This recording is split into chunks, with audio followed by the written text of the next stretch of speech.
YouTube, my name is jamespfp. This is the Banjocast. A little bit in advance of Fives Day, but I'm taking a chance on it and proceeding accordingly. And I did do a little work off camera today when I had a chance, mostly in Blender. I think I will be going back into Audacity, maybe not tonight, but in the next in the next episode or two. Because I think I've got a plan for how to not so much fix anything in the audio, but to mix the audio better. And if I need to fix it in time in such a manner that I won't lose synchronization as a result of doing it in two different programs. What do we got going on here? Well, that's Ford Fisher's Ultimate Cut audio, and then you see there's a missing track there.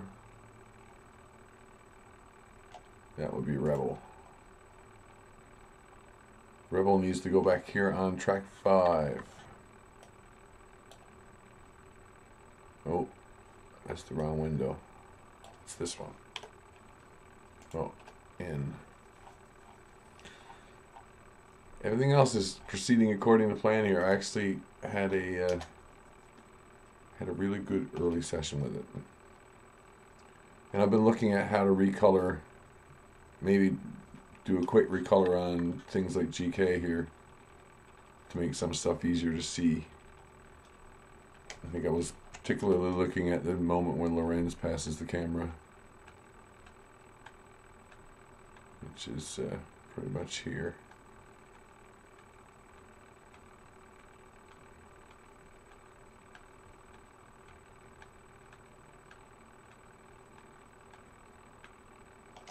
Watch for the hand on the bag. There it is.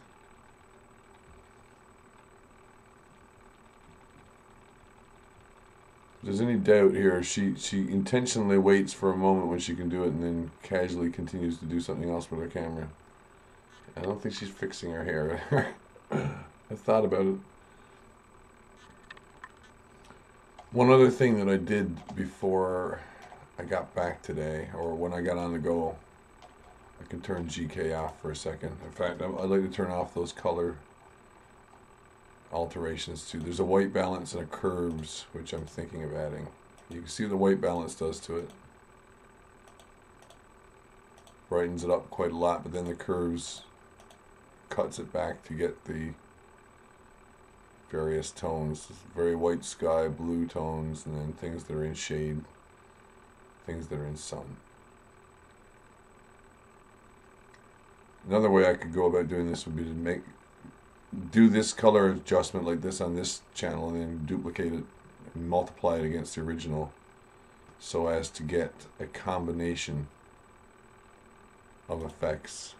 Like I could get the original coloration in the front here and still manage to make some slight changes to what the outside colors will be. I do like them better with the white balance on. They're a little more blown out, but it makes sense given the amount of sunshine there is.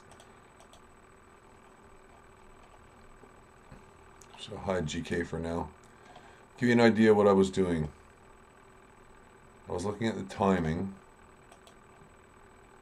of Gilmore onwards.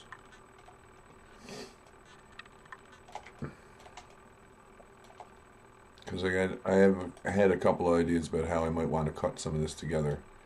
And there's some sections where there's a ton of clips which I'm simply not going to want to use all of them.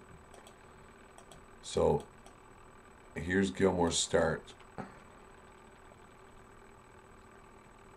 then after this, I've motion stabilized it from that moment onward using Gilmore.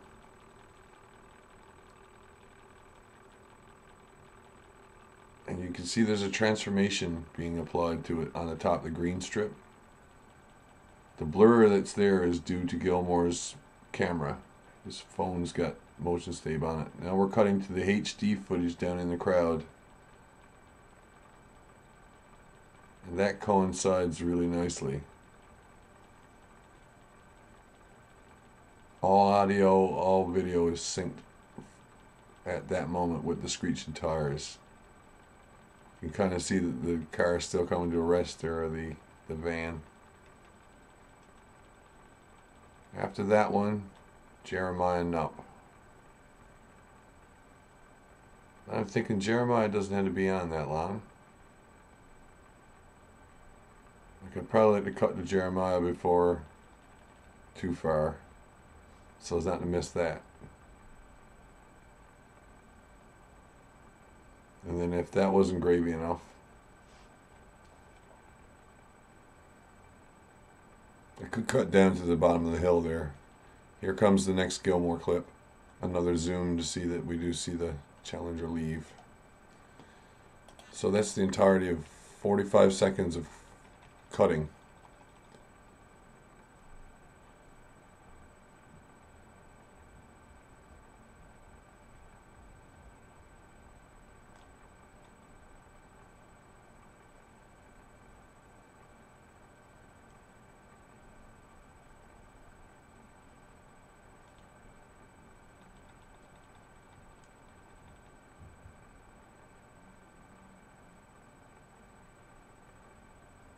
Be a good spot there to cut to something else as well.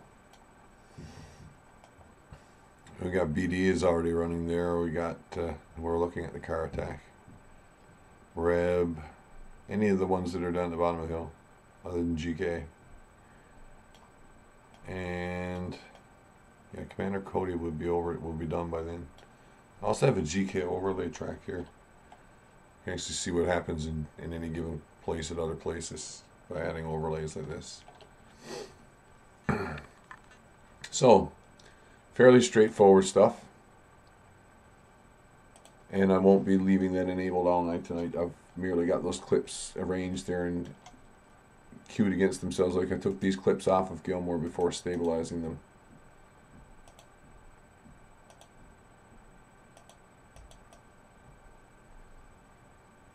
But I think that one looks really cool, where it snaps up with that. And then there's a zoom, which I've done after the fact. Right? You can see there's a little frame nudge there.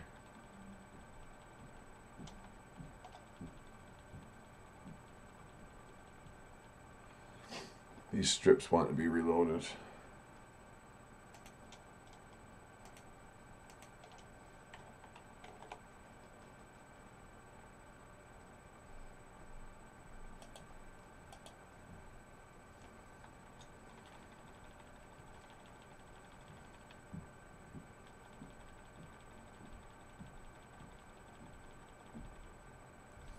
Yeah, there's a bug, persistent bug in the way sometimes these things work,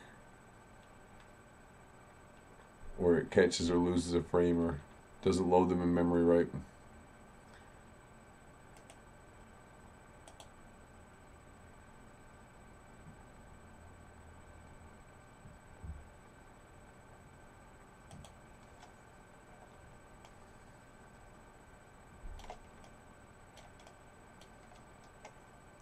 This one doesn't need to be seen, and I guess this one could be reloaded as well.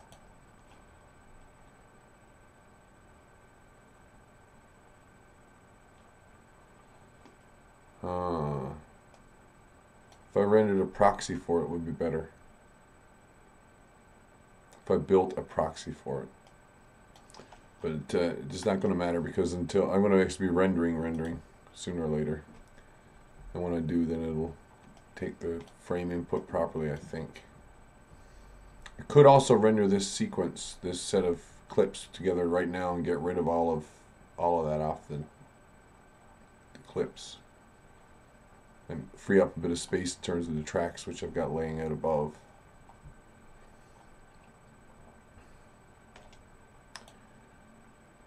Tonight in the background, I've got a link already added to the description. This is coming off Lionel Nation's page. I'm going to rebroadcast about an hour of an interview he did with Caleb Mopan. I'll read right off the description here.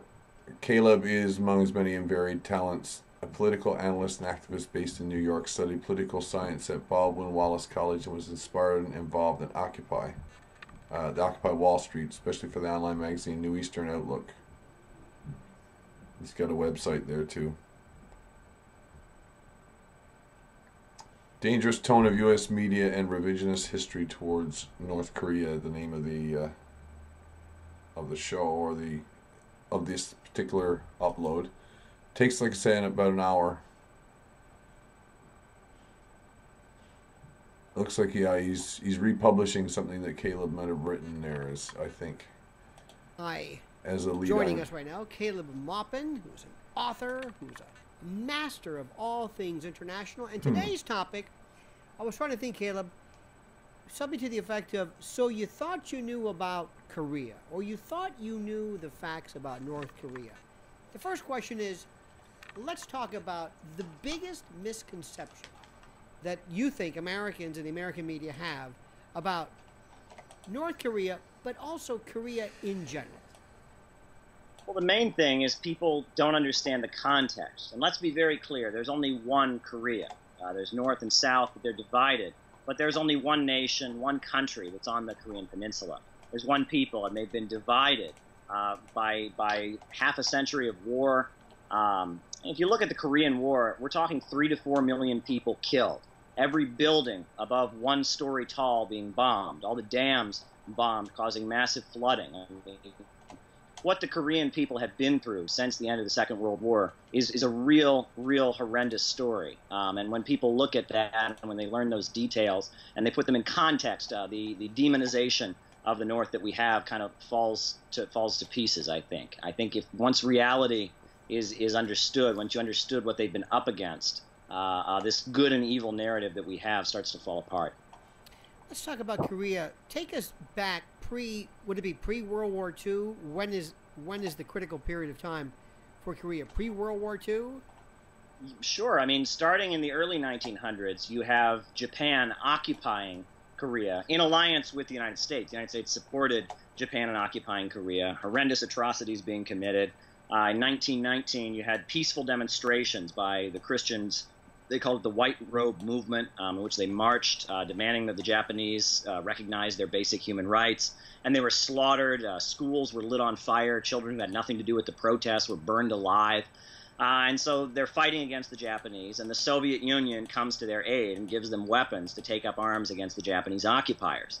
You know, flash forward to the Second World War, they're aligned with us. They're on our side with China, with the Soviet Union, with the United States against the Japanese occupiers. And the northern half of the peninsula is liberated by Soviet troops, and the southern half is still under Japan's occupation at the time that the peace treaty is signed and the war ends. So at that point, you have one peninsula with 2 different government apparatuses. And at that point, the understanding is that there's supposed to be a nationwide election in which every party is free to run. Except in the South, the military takes over. We have Syngman Rhee, who was a military dictator, who takes over and essentially declares that the Communist Party is not allowed to run in the elections.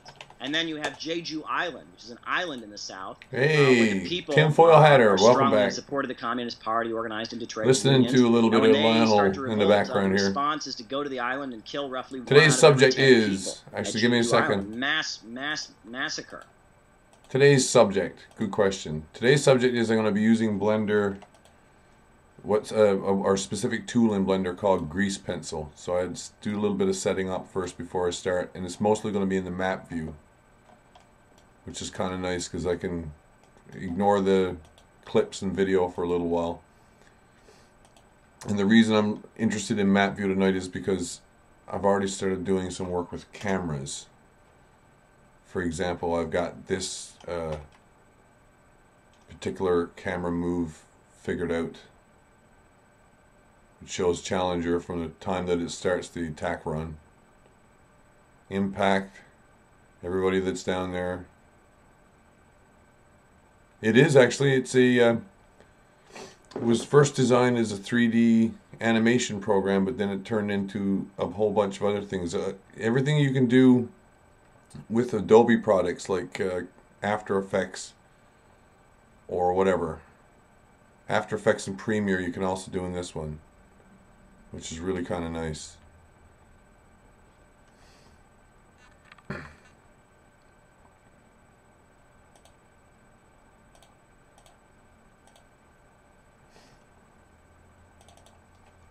So what I'll be doing here is the layout. I'm going to be using what's called grease pencil to sketch some basic ideas of where I might want the camera to be moving. This is the 3D animation side. I'll be doing it in 2D. It's a 2D top-down presentation, but it's still tracking three things: X, Y, location plus a rotation. Well, this is a good program for learning. If you got a, it's got a bit of a curve, a learning curve attached to it, but it ain't terrible. So this is Cam Track Sketch. I'm going to call this 001, but I think I'll probably start naming these explicitly. I mean to say, probably start naming them after specific points in time, or specific camera motions. For example, I've got to lay out a long camera move. I've got this construction here is what I use to get that camera motion. It's kind of like a track for a rail or something, like a railway track. So the camera's following on a dolly, which is this round circle, and this is going to follow whatever track I give it to follow. Now, if I sketch with the grease pencil, I can convert the sketches into more tracks, essentially. Save myself all the issue of point and clicking and laying it out by manually sketching it. But to do that, I have first to pick a few colors, or at least make some things true about the grease pencil tool that I'm intending to use. Don't need to see this one. I can change colors and specific stuff here as well.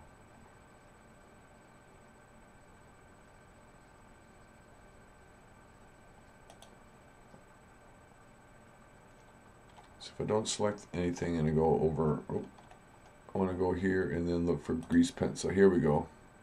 Grease pencil is a big table. Big table of stuff that it can do. It can add data to scene or objects, which is nice. You can limit it to, say, if I only want to add grease pencil information to that object, I can keep it limited to that or to the entire scene. The stroke gets placed according to this. I'm going to use the cursor for stroke placement. Although maybe view would be a better move.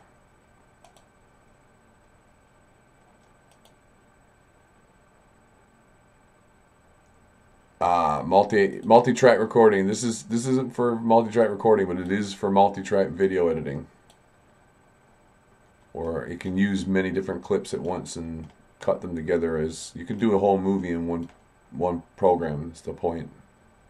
Being able to do all the production side, all production and post in one place. What I got here is a haptic interface. It's a Wacom tablet, real low res one, old as the hills. I don't know if you can see that too well. Wacom tablet, I'll show you here now. I've got the mouse in my hand. When the tablet's on the go, I can use my mouse like this now, which is really, really nice for sketching.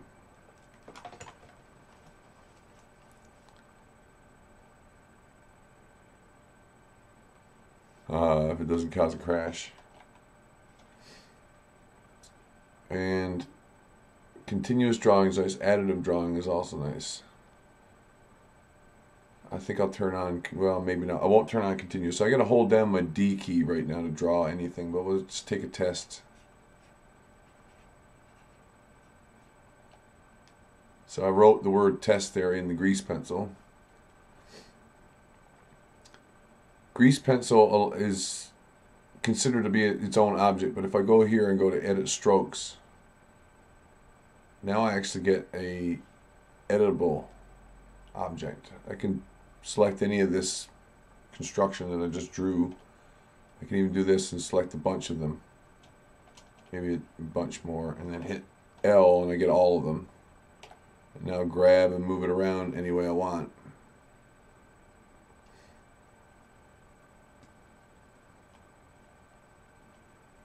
But according to view, this doesn't want to move too much. Oh, because it's locked on the view. So that's no good to me. Turn off that with tab key.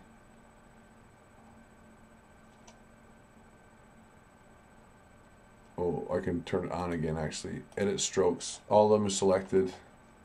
Hit X, delete the points.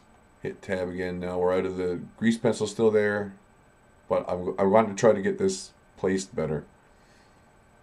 So let's see. Let's put the cursor here and snap it to the grid. And we're going to attach this to cursor. Don't need to see this side. Now I'll have a little more room for drawing. Let's try this again.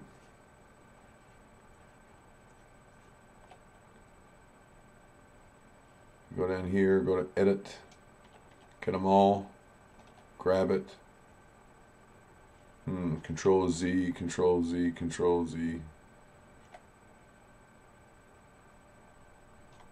Snap that to grid again. Grab. So I got to hover the mouse a little bit over the surface. I don't have to touch it at all unless I'm willing. If I touch it, it counts as a tap or a click and hold. And I can rotate that any way I want to, and I can individually edit these strokes any way I would want to. I can scale them out, make them bigger. Most important thing about these strokes, though, is I don't intend to use them in the long term for any kind of drawing. Hey, good evening, David. Welcome back. They're not for any kind of type of drawing. In this case, they're only for sketching. But now that I've got them drawn, I can convert them to a geometry type. And one of those is a polygon curve or a Bezier curve. Either one of these are good. I'm going to go Bezier curve. Oh, I have to...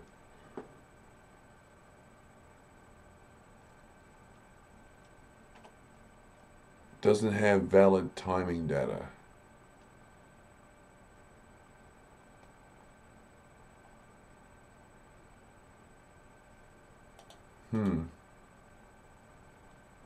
Should still convert to geometry.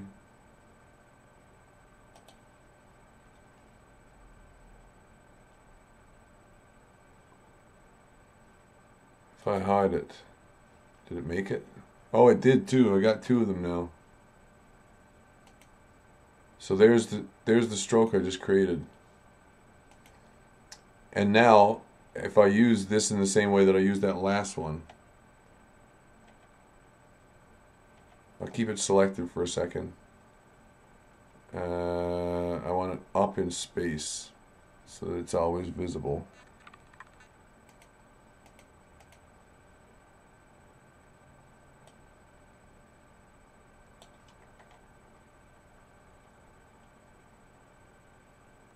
Don't need to see grease pencil anymore now that I've made that one simple little object.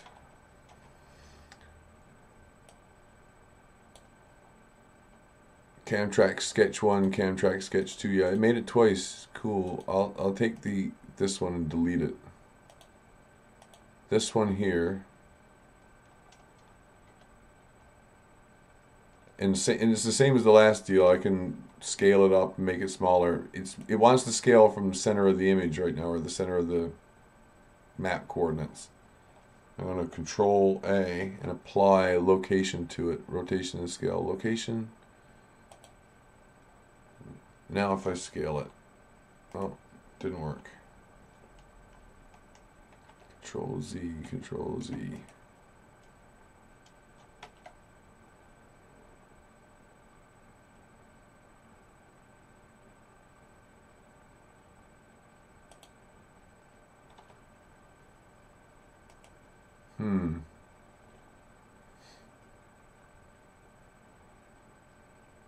What it's doing this on should be medium point. Yeah. Oh, that's not doing it right. So I still haven't got the right grease pencil setting. So this is why I was listening to something in the background, because I got to do a little bit of fooling around to figure out exactly how I'm going to place this stuff. Strokes to surface would be better then. And then they'll be sticking themselves onto the wireframe underneath.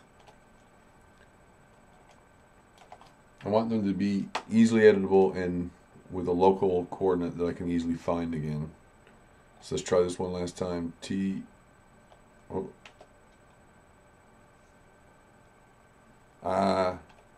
I turned them off, didn't I?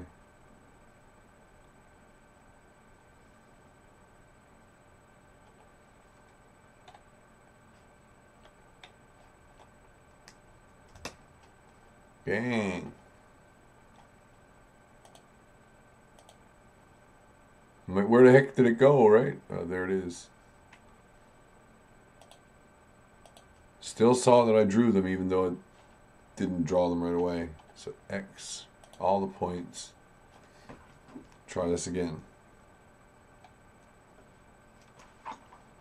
As I say, this is using a haptic, what's called a haptic device, meaning I can use my hands and fingers rather than, well, I can do that with a mouse too, but it's easier than a mouse. In edit stroke mode, now I can rotate that again. I want to scale that up. Good.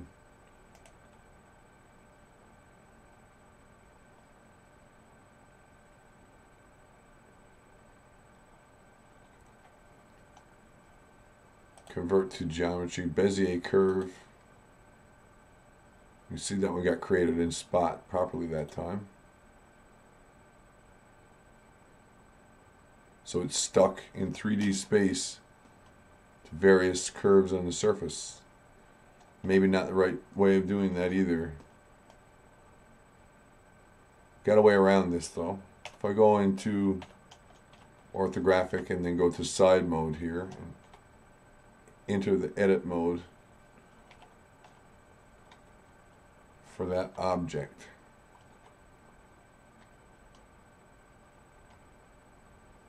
Oh, I want to turn off grease pencil for a minute.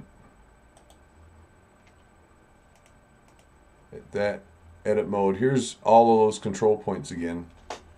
But if we look at them in space, they've been set to different depths due to the surfaces that they were drawing on. I can get around this by putting a surface above to draw on. That would solve one of my two issues, so that's one thing to think about. The second is that I can scale Z to 0. Get it all on the same layer, and it'll still maintain the same shape.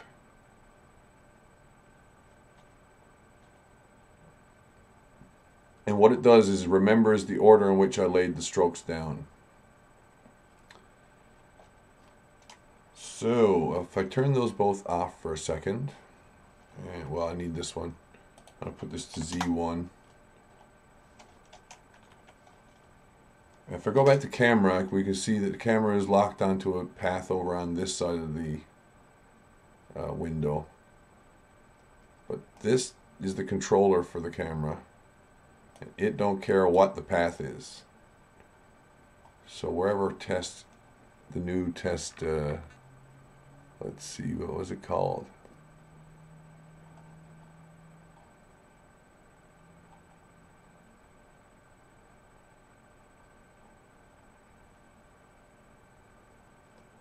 It's this one. Camtrack Sketch 2. So I want this, which is currently constrained to Camtrack, to instead to be on this one. And the camera snaps immediately over to it, and it's currently got no timing data on this curve, so it doesn't know where to start, where to go. Blender tutorial, well, it's sort of a tutorial, but we're looking at a specific use for Blender, which I have, which is I can currently save myself a lot of time by letting Blender do the animating, because I can do things like this.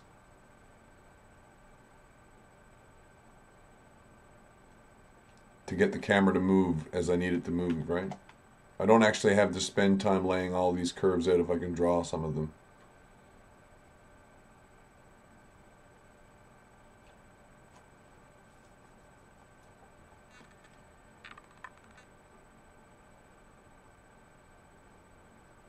And the next question is, do I want them to have these connection points? Because I would rather they didn't.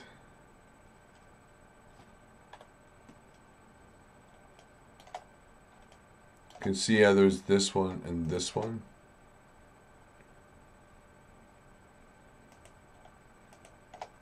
we scale them.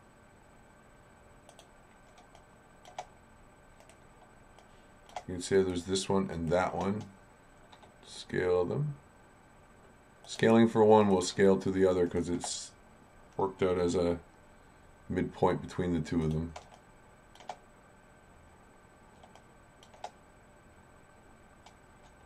Let's see how that looks. Still going a line probably, but yeah.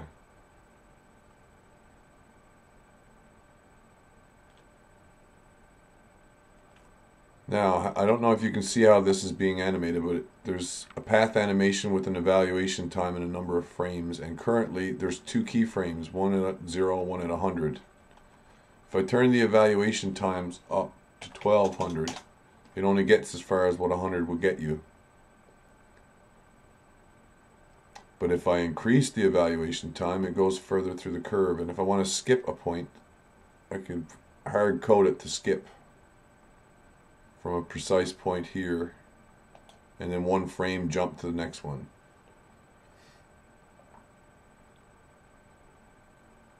So at 250, I want it to be at 294.8.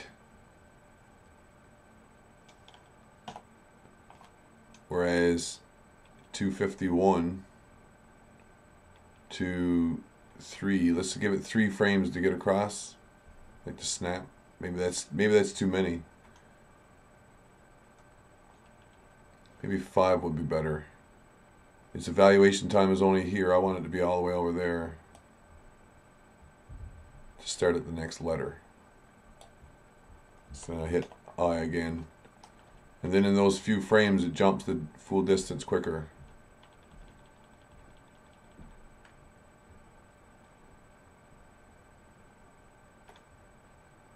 Then it used that quick jump to determine the speed for the rest of the curve as well, right? So I might want to lay these down a little bit better. How long did it take that first letter to do? Yeah, several hundred frames, right? Getting good at Blender. Blender's been the one piece of software I've used longer than almost any other, including Windows.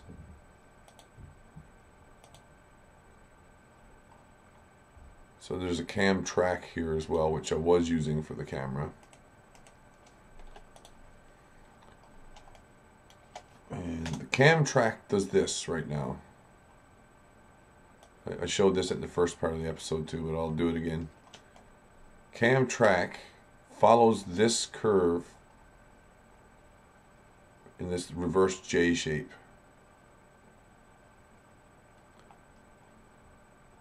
And when it's animated, this is what it looks. Oh, okay, I got to get to the beginning of the track. When it's animated, this is what it looks like.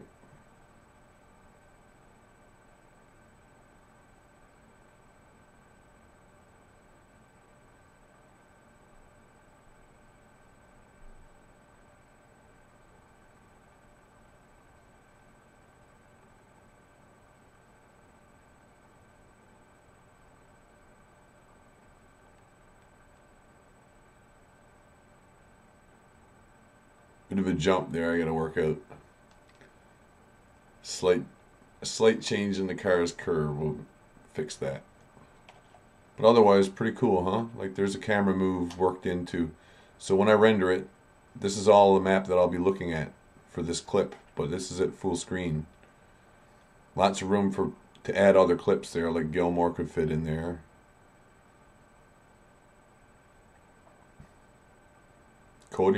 Cody certainly could.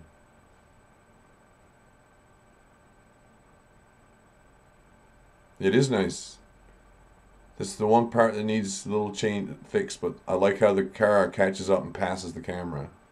Get a sense of kind of a helicopter move on it.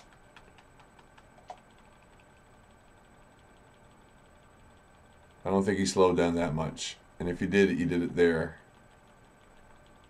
So that acceleration needs to be after this and slowed down and allow for the hill.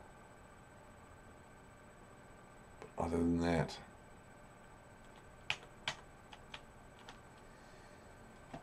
the only other thing I was wondering about is, do I need to make this camera bigger? Like, do I pull that out farther to allow for slightly more view? But if I do, then I won't have as much detail in any image that I generate.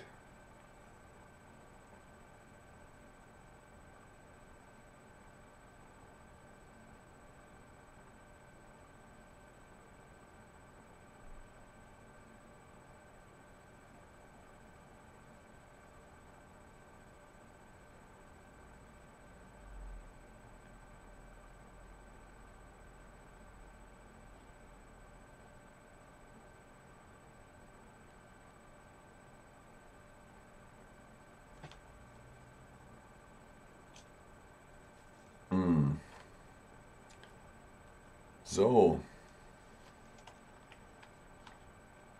then without further ado, I'm going to go right back to allowing Caleb Mopan to do most of the talking. Mopping, whatever his People name are is. just slaughtered. And in response to that, you have the North trying to unify the country. You have what we know as the Korean War. Another Link in the description. Crisis in which the United States threatens to drop atomic bombs on Korea and on China for helping them. We know Douglas MacArthur, made that threat without running it by the president, Truman, so he gets fired. There's a whole catastrophe there. If you look into the whole history of what's gone on there, the people in the North are up against really, really tough circumstances. Okay, before we move on, let's go back. This is very, very interesting. During World War II itself, you were saying Korea, the entire solidified, unified Korea, was an ally. There was no North and South. It was Korea, which joined forces with us, our other ally, the Soviet Union, against Japan. Yes. And the stories, I mean, when you listen, the rape of Nanking, the Japanese atrocities, because, I keep saying, Tolstoy said history would be a wonderful thing if only it were true. And our selective memory, Caleb, about what happened in history would also be wonderful if it were true. But Korea was our ally. Did they fight against Japan? They joined forces? They were our allies? And they had been occupied by Japan since the early 1900s. And so you had a guerrilla insurgency. Kim Il-sung, his name actually means Kim becomes the sun. And that's kind of like Pretty Boy Floyd or Billy the Kid or something. It's an outlaw name. And he was a hero. And there were folk songs about Kim Il-sung, fighting the Japanese in the mountains. And that's why the mountainous part, that's in the north. You have to remember most of the arable land where agriculture and crops are grown is in the south. And that's always been a problem for the folks in the north, is that they've had to import food, and that's been a weakness. Now they export coal, but they import food, and their food system, the food that they can grow, depends largely on oil. And after the Soviet Union collapsed, they could not import oil, and that was a huge humanitarian catastrophe. And that's the whole story about nuclear weapons. If you want to get into that, the Soviet Union collapses, 1991. North Korea had its economy had depended on trading with the Soviet Union. They got Soviet oil to run their tractors. They had a food system that was very dependent on that, and they had no oil. And so they started to have a humanitarian crisis. People were starving to death. In those circumstances, they threatened to withdraw from the Nuclear Non-Proliferation Treaty.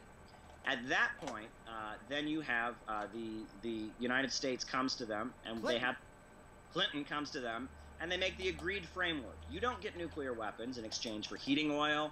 Very cold country, mountainous. You also get, you get oil to run your agricultural system. Furthermore, you will also get the ability to get peaceful nuclear energy. So I'm adding this as a blackboard, essentially, or somewhere that I can sketch on. Was never followed through on. The U.S. Congress never. I wonder where there's no funded it. surface, And so if they it'll never allow me to do They it. waited for 8-9 years. They waited for the U.S. to fulfill their end of the bargain. They didn't get it. So at that point, they had been promised all of these things in exchange for not getting nuclear weapons. So then they didn't get it, so they got nuclear weapons. Why are we shocked by this? Well, why was this incumbent upon the U.S. to provide these? Could not other countries have helped as well? Could China have assisted? Are we the only country that has oil? Well, that was the agreement. Now, also, at this point, you have to remember, the oil could only be purchased with dollars. Hey, King B, I just noticed here. Remember, and the North Koreans did not have American currency. There's a lot of talk in the media about North Korean counterfeiters, or, they were trying to make dollars. But in order to buy oil, you had to have dollars. And with the collapse of the Soviet Union, with the Soviet Union collapsing, with the Russian government being friendly under Yeltsin to the United States, there was just no one to sell them any oil. And the agreement was made, hey, you don't develop nuclear weapons, we'll give you all these things. They didn't get all these things, then they developed nuclear weapons. Their population was starving to death. They call it the arduous March period. Now, it's interesting to note, you know, we always think of North Koreans as starving and dying. That's not the whole story. BBC, if you read one of their articles, they talk about how in the 60s and 70s they had quite a booming economy. They even called it the North Korean economic miracle. The U.S. Library of Congress has a very interesting document. You know, their official country study of the Democratic People's Republic of Korea goes into great detail about what they've done to increase the housing. They have universal housing there, to provide health care. They've actually had quite a lot of economic achievements. It was only with the collapse of the Soviet Union, who was their key trading partner. It was at that point that they had an economic catastrophe. Let me ask you this question, not to interrupt, which I am, of course, but what was the mindset of either Bill Clinton, or what do you think the mindset would have been for the U.S. to basically have this country that they could have controlled, mollified, neutralized, whatever, by merely following through with the deal that you've articulated? Why would they deliberately turn their back and now, in essence, encourage or inspire North Korea, again, we use that term, to go elsewhere and to break away? Why? Why not just carry through the deal? We wouldn't have any problem today, theoretically. Or would we? Or is this by design? Do we want there to be this division? I tend to wax conspiratorial, if you haven't noticed. But what's the answer? I think that they would like to topple the North Korean government. The U.S. does not have diplomatic relations with the Democratic People's Republic of Korea. In 1953, when the Korean War ended, there was an armistice, and the agreement was that then the U.S. and Korea would get back together and they would sign a peace treaty. That peace treaty has never been signed. Technically, the Korean War has never ended. Right. We're still at war with the Democratic People's Republic of Korea to this day. They have a UN mission, and that's the only apparatus they have in the United States. It's kind of amazing. And if you look at their record, you know, we always think of them as being, there's a book, The Cleanest Race, and there's all kinds of allegations that they're supremacists. But if you look at them, they have really been allies of all kinds of countries in the world that are fighting for their independence. They aided the people of Zimbabwe when they were fighting against Rhodesia and the British Empire. They aided the people of South Africa when they were fighting against apartheid. They've always been kind of a global ally of a lot of independence struggles. The IRA, I'm an Irish American. You know, the IRA got a lot of support from North Korea, and because of that, and because of the fact that they're on such a strategic location there next to China, I think that there is a desire to topple the Democratic People's Republic of Korea. You do realize that by saying they were aligned with Zimbabwe, the IRA, though I know and we know many Irish Americans who would laud that, but with affiliations to Russia, Zimbabwe, IRA during the Troubles, that in most Americans' playbook, they say, hey, those are the bad guys. Now, let me just stop for 1 second. The Forgotten War, this horrible Korean War, 3 years of 35, it depends, 35,000 dead, 50,000 dead. At almost roughly the same proportion of dead to Vietnam, but in 3 years it was brutal, barbaric. The Chosin Reservoir, how Americans suffered. It was our first police action, our first UN action. It was our first war that didn't really make any sense. Horrible conditions. Mao, it is alleged, I say this, sent in legions, swarms of Chinese, oftentimes not even, no shoes, no, just waves of humanity. One of them was Mao Zedong's son. Actually, Mao Zedong's son died in Korea during the Korean War. That's often left out. I don't think the Bush twins died in the invasion of Iraq. No, that is true. That is true. And Stalin's son died during the Second World War. And there seems to have been, if you look at these leaders of these communist countries, a lot of times they are more closely embedded with their populations than the leaders of other countries. I think that's an interesting observation to make. But one of the reasons, one of the bases of resistance I think you're going to find is that because there are so many Korean veterans here today, and we talk about this, and I got to be very careful with this. The American mindset, the American historical mindset, is not prone to listening to any version of the story, any narrative, other than the fact that Kim Jong Sun, right?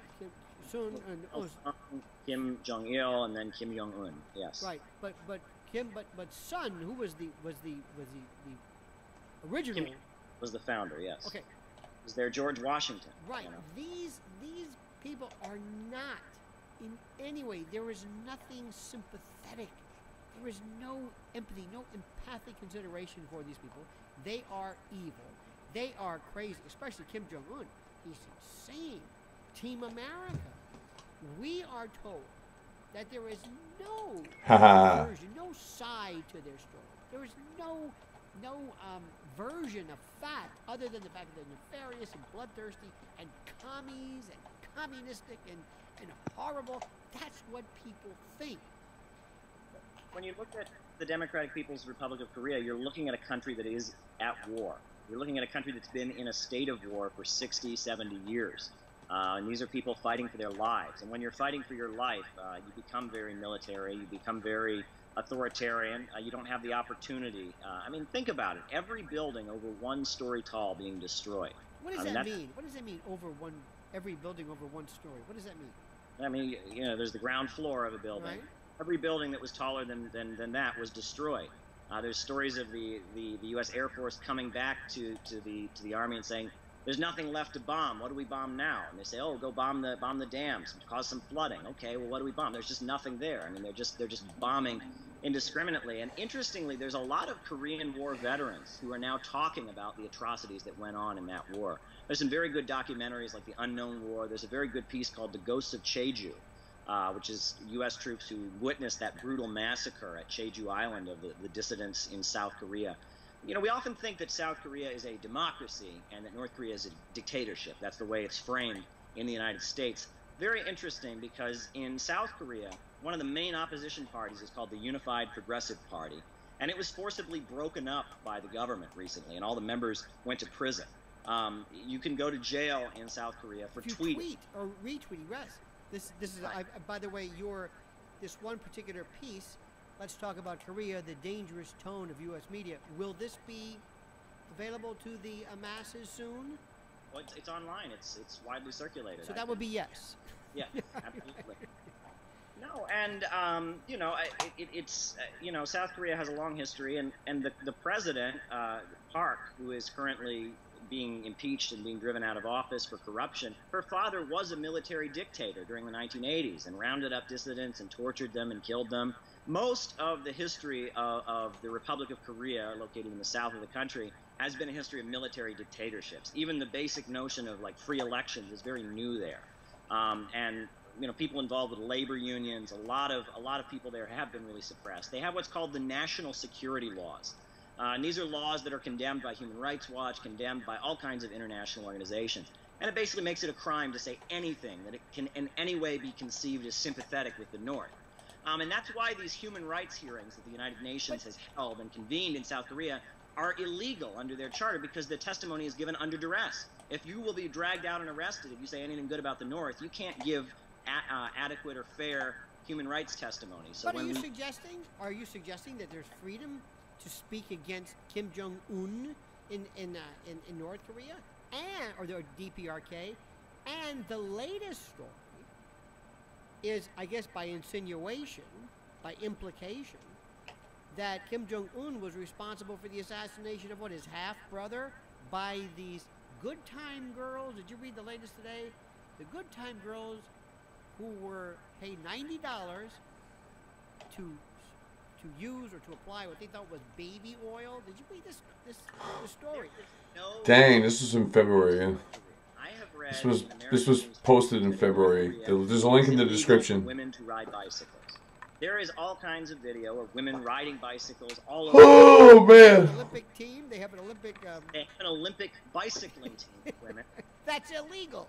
But they have women boxing champions, gold medal boxing champions that are women. So this idea that, but yet the American press writes that it's illegal for women in North Korea to ride bicycles. I've also seen they republished a story in the New York Daily News. North Korea believes in unicorns. Well, if you actually read the article, buried in it, it says, okay, well, this is because they recently dug up an ancient Korean site, and it was called Tomb of the Unicorn. Wait a minute, stop right there. Do you know how many unicorn parties I have been subjected to in the past 3 months? And I never even knew these things existed. But let's go back. Recently, Caleb, there was a piece on 60 Minutes. And it was, they were talking to someone who had left or who had defected or who had left. And he said there's a rule that says you must leave a family member behind. You must leave your family member behind. And he made it very, very clear that he knows that by virtue of his speaking out to 60 Minutes, to Western journalists, his family would most probably be sent to a work camp or gold mine or something. He knew as a matter of fact. You hear about starvation, people eating dirt and grass. You see these stories of these professional whalers, the hyper lugubrious, lacrimating over Kim Jong. Oh my God, man! This almost Lionel with his word choices. Cult-like. He's really good with words. Moonies. We talked about somehow that edit strokes. They were virulently anti-North Korea. I mean, they claim that Reverend. Details. They're fanatical anti-communists. Make them more smooth, for example. If I hold the E key now and go over it, it'll... World Anti-Communist League, if I'm not mistaken. Well, the Washington Times is that not this?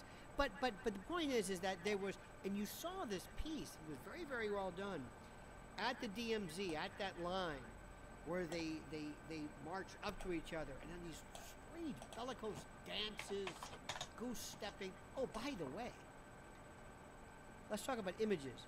Goose stepping. You will see this constantly. Goose stepping. It's just like they would always show the same Soviet, always the May Day marches, the goose steps. Goose steps, Hitler.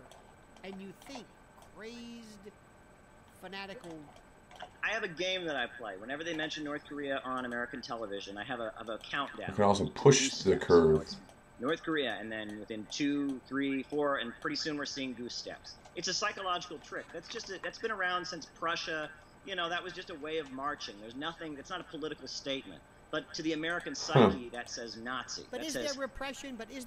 In Caleb here is the guy who actually likes goose stepping when he has a meeting. That's the funny thing about it. Where people cannot speak out, where there can be no elections. Are there elections in North Korea? To give you a fair answer to that, I have to say I don't know. I mean, as far as elections in North Korea, there absolutely are elections in North Korea.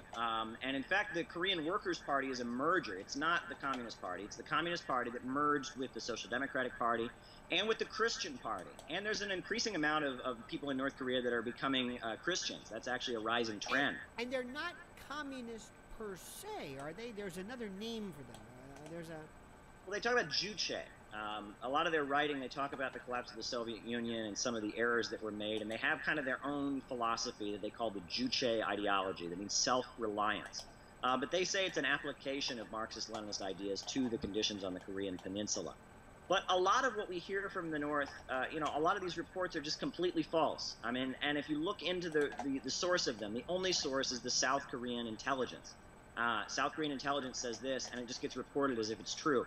And to be honest, they've done a very good job of making sure that not much information escapes North Korea. So they're kind of a blank piece of paper. If you don't like them, you can say anything, and no one's going to come forward and say, well, that's not true.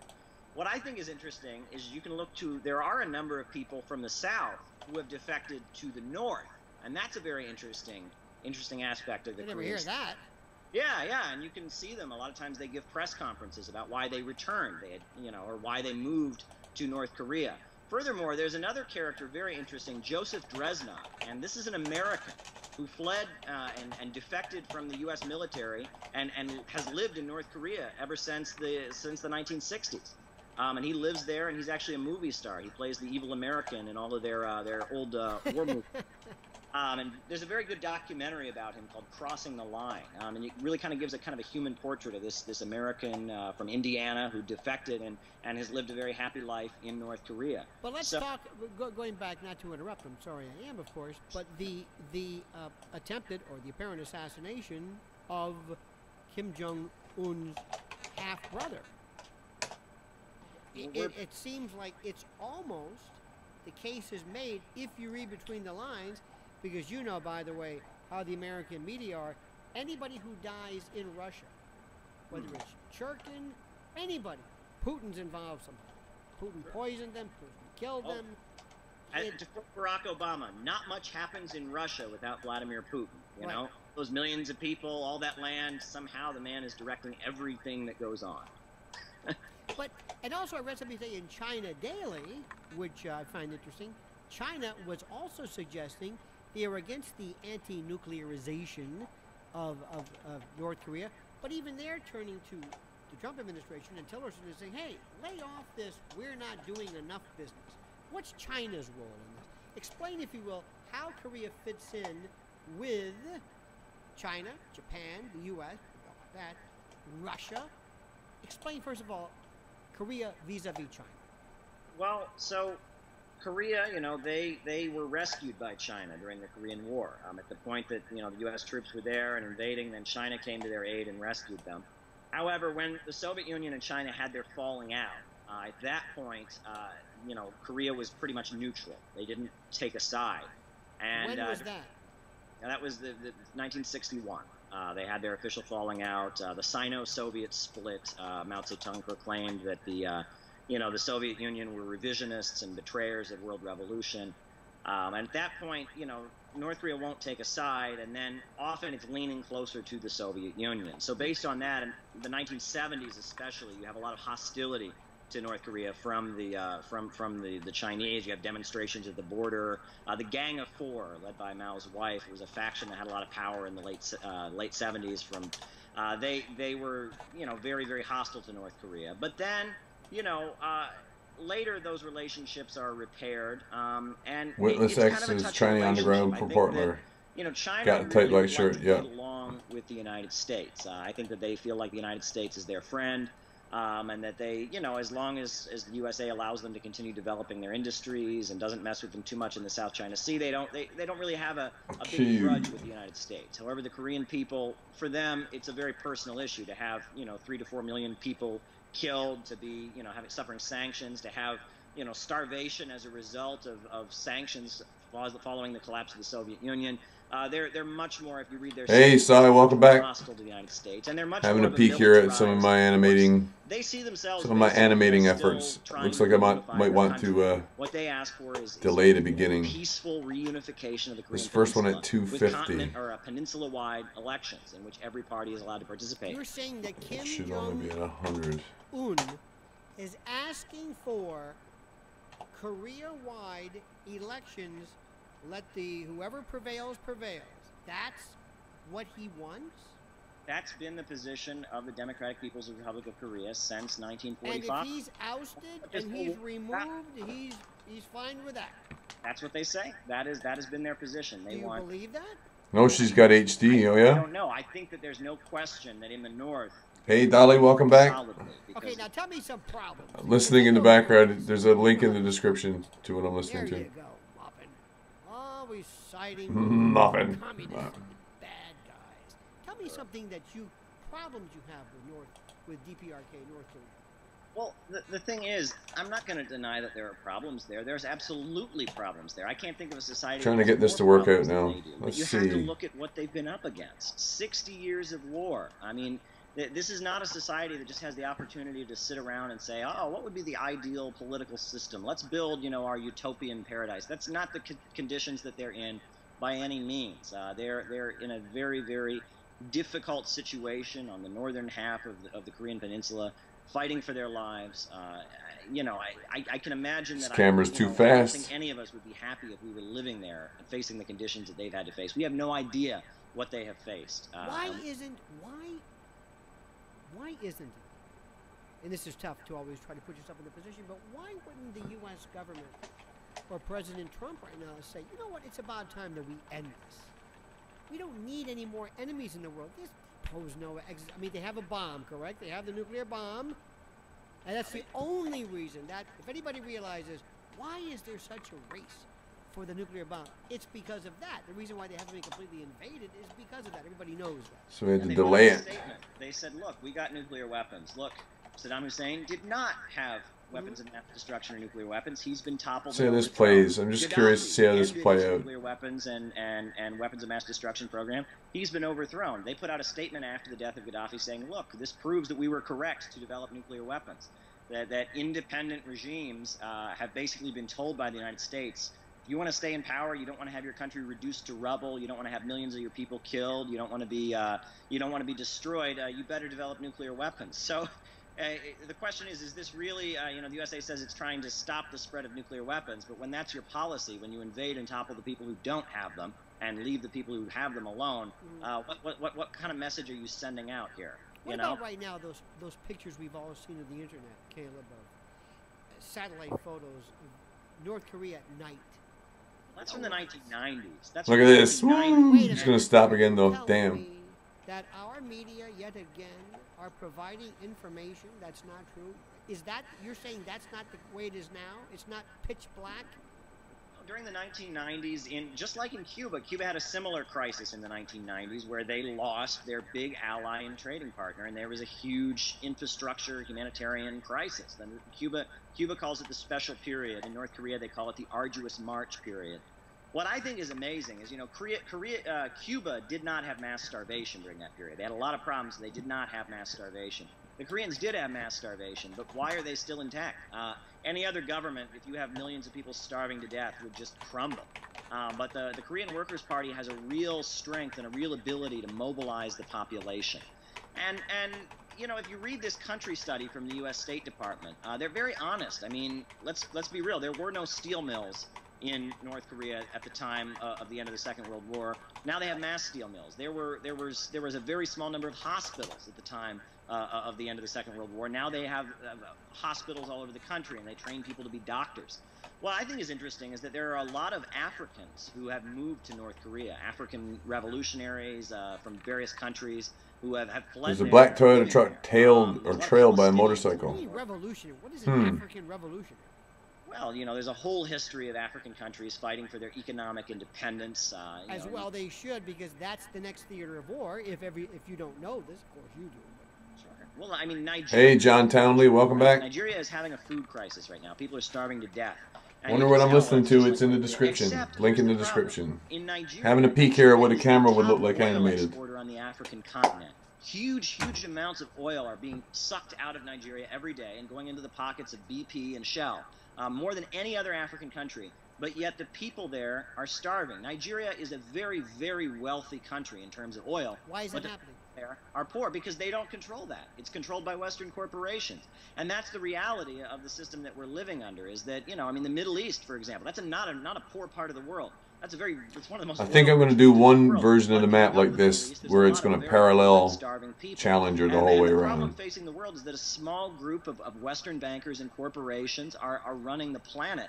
And as a result, many people are demanding that their country break free and become independent. That's the one fitting description, yeah. The one with the gray outline, the dark gray outline, and the light gray interior. We want the Korea to be a country that works for the benefit of its own population, not the benefit of Western bankers.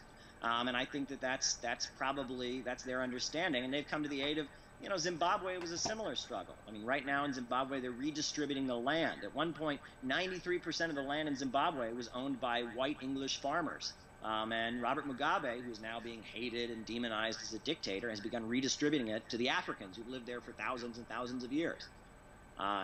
This is the problem, is that unless I miss my guess, I got him speeding up around this corner. I think he's going to start speeding up real soon. And this is only a test animation, so I might well scrap all these keyframes later, but let's see. Let's make this interesting by having him speed up right over across the center of the image. 1076. I'll hit a keyframe here. If I go back to the previous keyframe now, we'll see what little difference there is between this. He'll be a little more in center, I think, most of the time.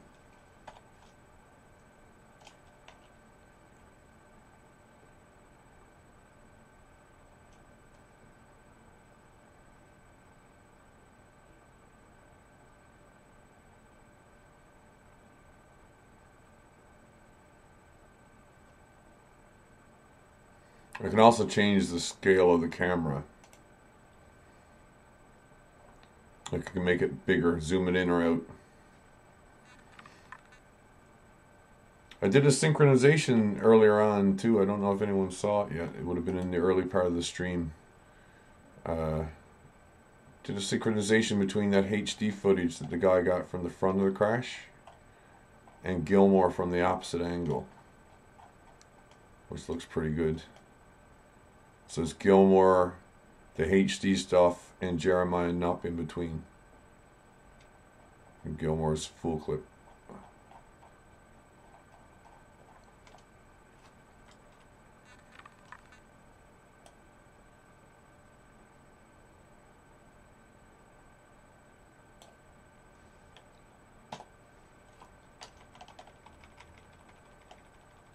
Using 10 at a time here now. You can see I should probably change the curve, would be a good idea.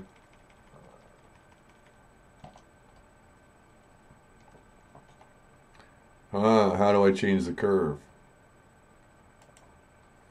Here's the beautiful thing. We do have what's called proportional editing.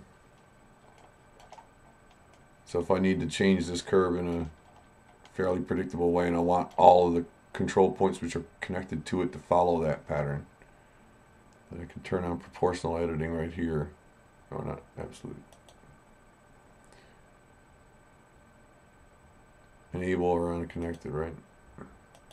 Choose the type of fall off. A random fall off sometimes works pretty nice. So now if I grab that, you can see what it'll do to the curve, right? And if I circle select a bunch around the area I want,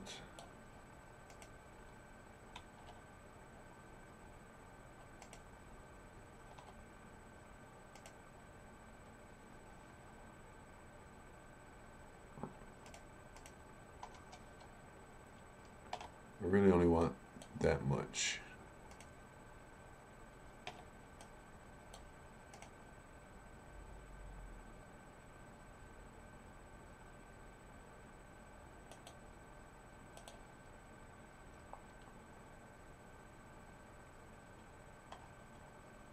Here we go, that's more like it.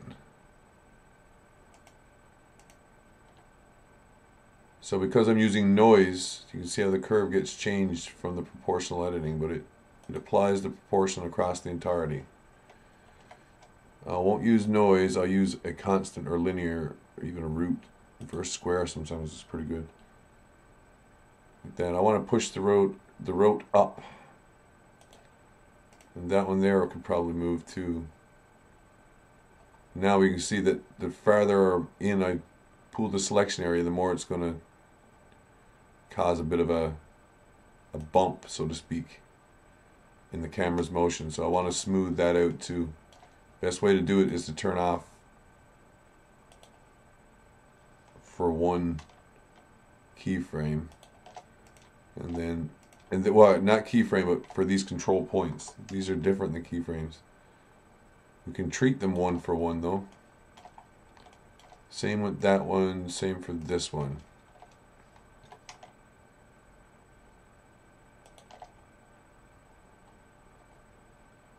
And then I can also do what's called smoothing. If I hit W and go smooth, it'll start to even out the distances between all dimensions, including depth and that way. So you can see how there's a very big bump in those 7 or 8. If I go W smooth, the more smooth I make it, the less the bump is visible again.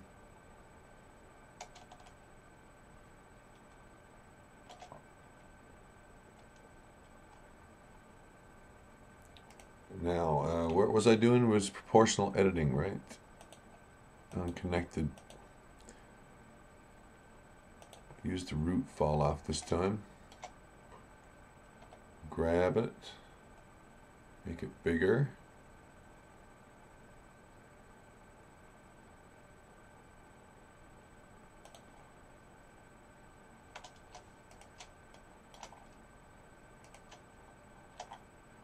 So here's where the last one, the point was overlapping, right? So if I grab this one,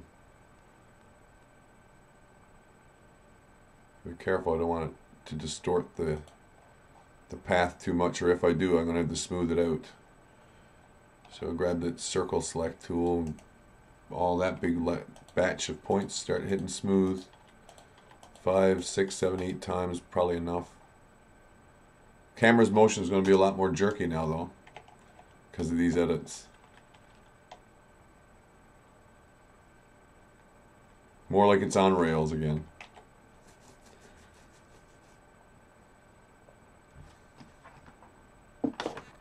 And that's why I like using the pen tablet for something like Blender. So much nicer for doing like specific, like fairly detailed graphic work quickly using the old haptic interface. Sorry to cover that all up.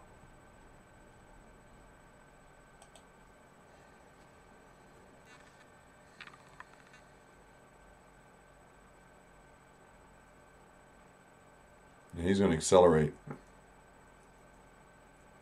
Woo! Might have to check the path myself.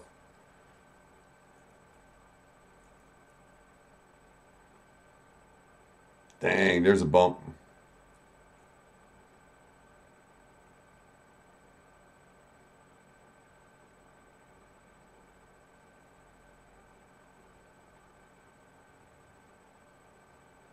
Yeah, it goes underneath the overpass. You got it.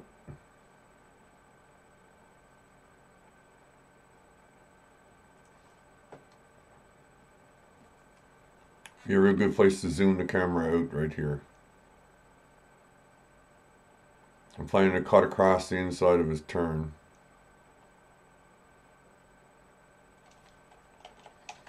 So how would I zoom the camera out?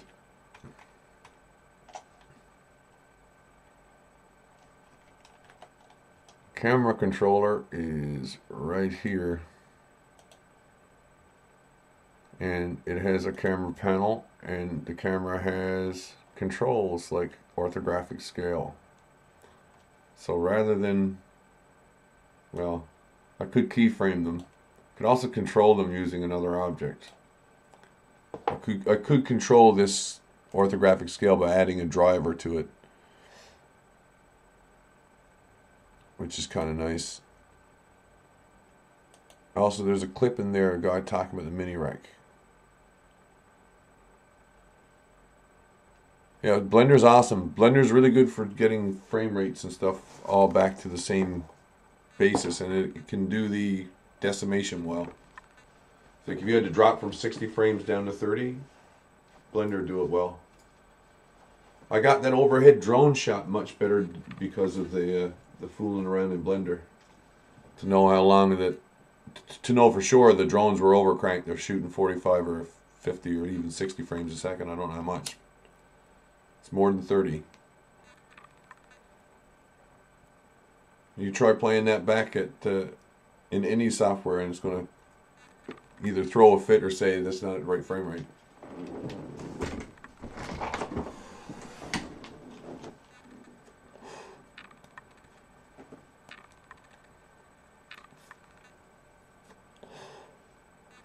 So I'll manually enter the orthographic scale right here for now.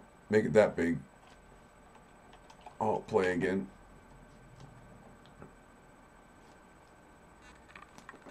So tighter when I'm closer to a lot of people and farther back when I'm not.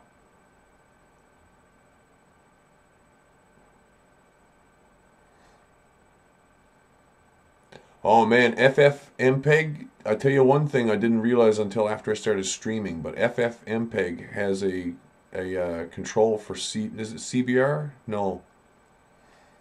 It has a control for setting the quality, a quality setting, which isn't normally isn't normally is CRF control.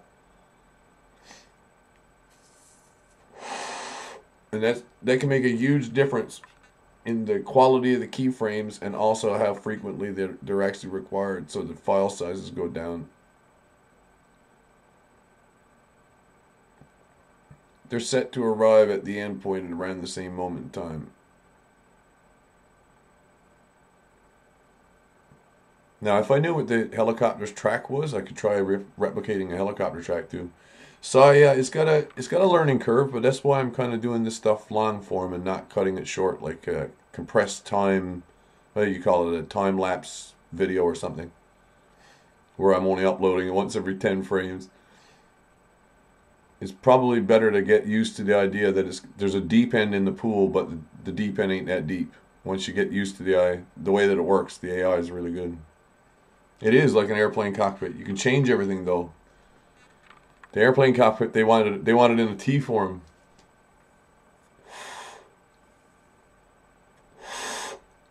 Seeing one little error there in the map, that's pretty good. If that's the only one there is.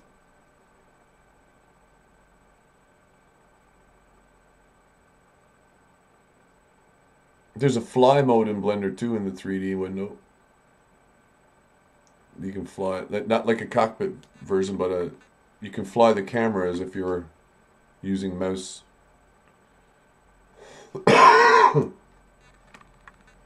Which is real nice for finding angles. So that's a 5-minute render. Sooner or later I got to render this one, but it'd be worth doing for just this sequence, because it gives you an idea of how far the Challenger's got to go and how fast in order to make that whole trip.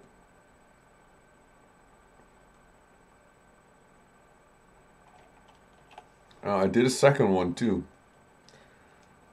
I'll get the controller. Actually, there it is. Go back to its constraint here. We're going to go cam track. This curve controls the moments of the crash. From the time the Challenger starts to the time it ends. And I've zoomed the camera out already, right? So I had better do this first.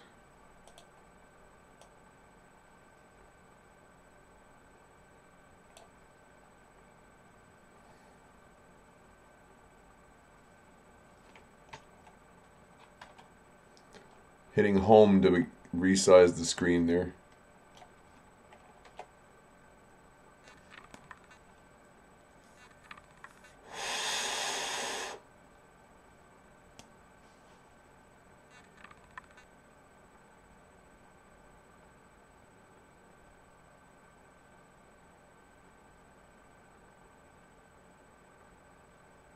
This is so fucking cool, this part.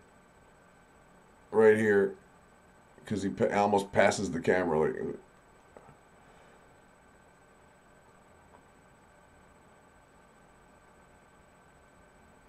to me, this is most useful shot of the entire experience, probably. Because I can actually follow everything from top to bottom. Hey, Jola, welcome back. And that's the big thing to me, is being able to follow everything in sequence and still have a choice of where do I put the cut, or to know I could actually use this as a background image and put the clips inside it, because all of this dead area doesn't need to have anything else in it. Gilmore turns on and turns later. Cody's getting ready to turn her camera off.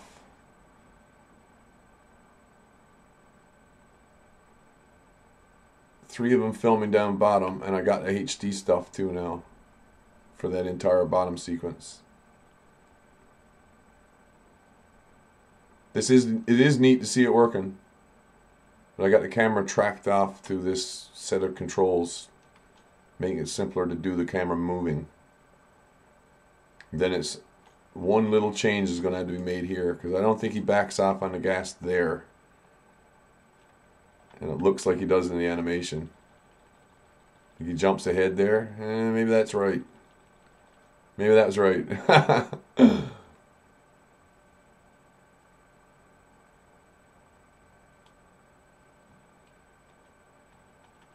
So this is using the Challenger as the controller, because the camera's already tracked and locked to the curve. It knows where to be in time. So if I use the Challenger now as the controller,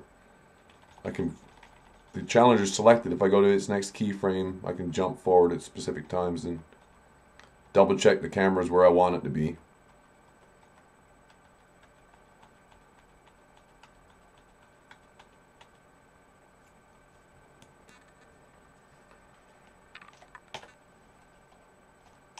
And then there's one last thing.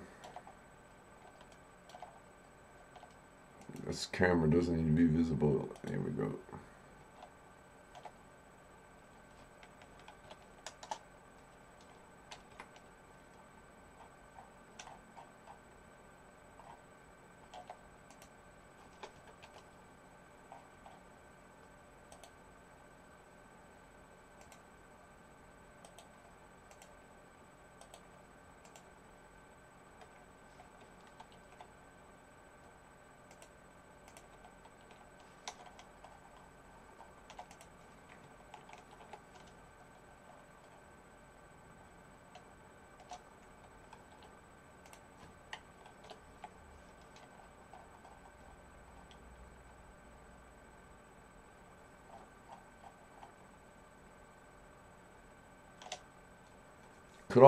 Could also map it from the drone's point of view, I guess. The RT one. The USA Today drone. Here is something to look at. Gilmore begins. And I think this is how I'm going to cut them together. Something like this. Let's hope this works. Oh, Steve!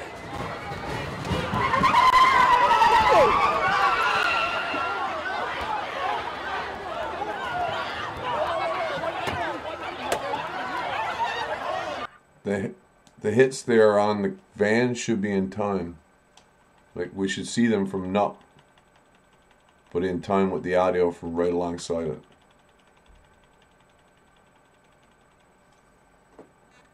David, yes, no, they're only at the top of the hill. They're no farther than the top of the hill. Like, not even the top of the hill.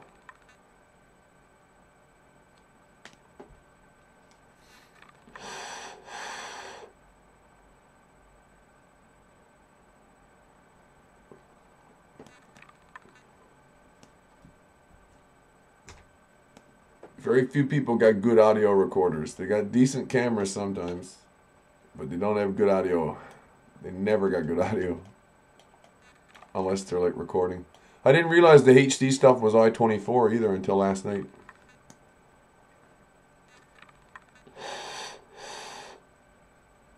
Obviously I-24 didn't bother trying to stream.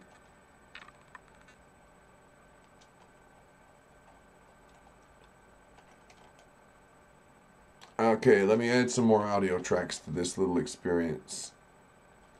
Here's Gilmore's audio, Lorenz's audio, and I'll add Rebel's audio.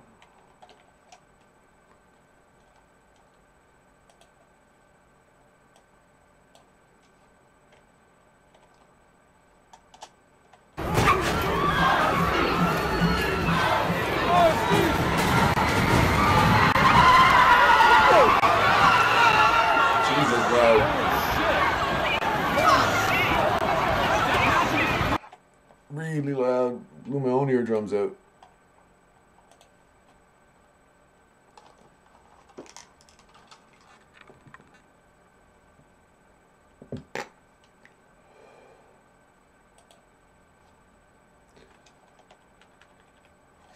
So there's Gilmore original. Then I did a motion stave much the same as the ones you've seen online already. But starting from this frame, the one right after that frame. This frame is the one. It looks to me like I gotta reload this clip.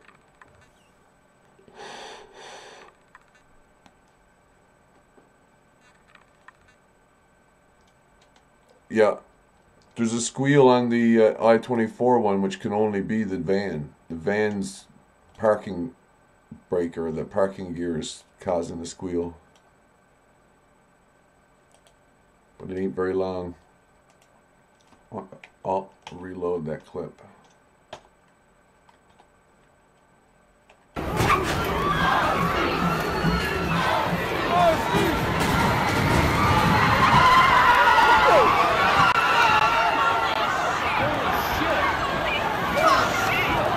I haven't rendered this together yet, so I should probably try a render just to see how it works.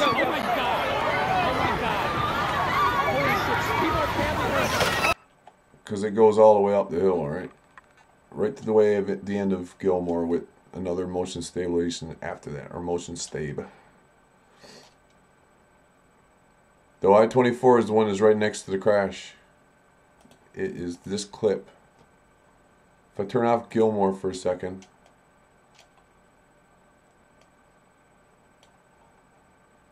I got Gilmore also with a transform, which you're not seeing. This makes it easier to understand what happens. This needs to all be reloaded, but after the motion stabilization, the brakes are all released. He releases brakes sometime around here, like before he crosses that line. And then to the end, right? So as this happens, allow the hit, gets close to the Tundra, we cut to the I-24. This guy notices what's happening already. Watch his hand. It's on his face.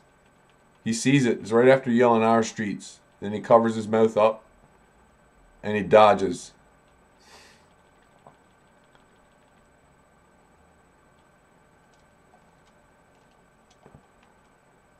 It's the I-24 stuff. It's the new HD footage. The track.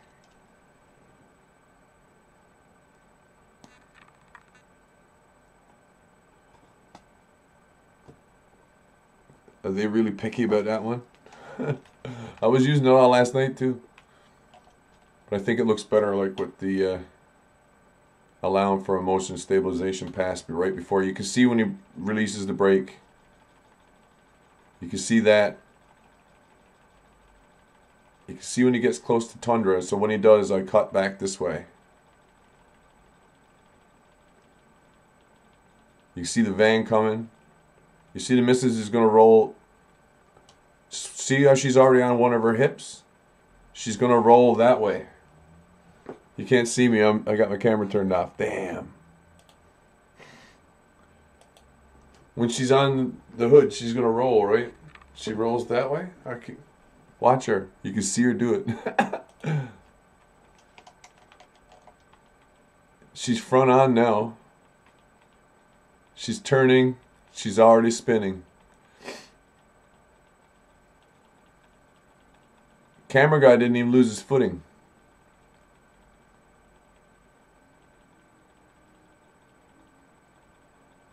He got knocked pretty hard there, but he didn't. And then nup. I'm going to cut the nup right about there.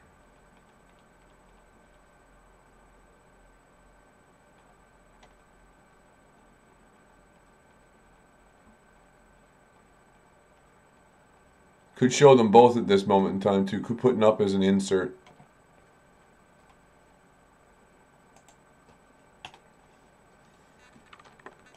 Let's see. Shift A. Transform, please.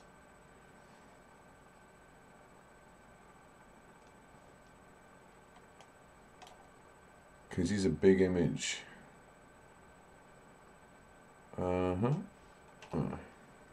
Uniform scale 0.4. Doesn't have to be bilinear, just none. Set it to overdrop.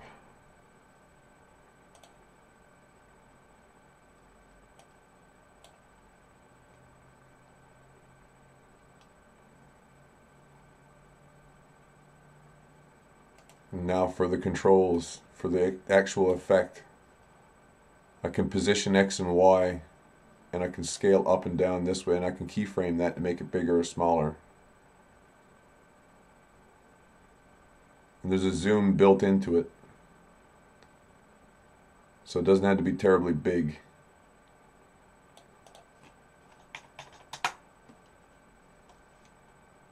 Now where do I don't care about the image being? Oh, I gotta move it this way. Can't grab it and move it. That's the only issue. The only craziness. 23 one way and maybe 23 again.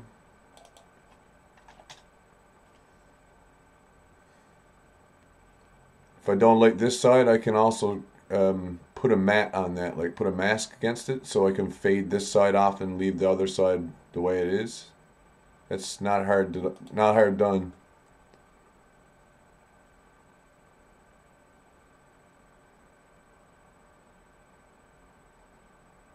He dodges a Honda being pushed by a Toyota being pushed by a Dodge. Exactly.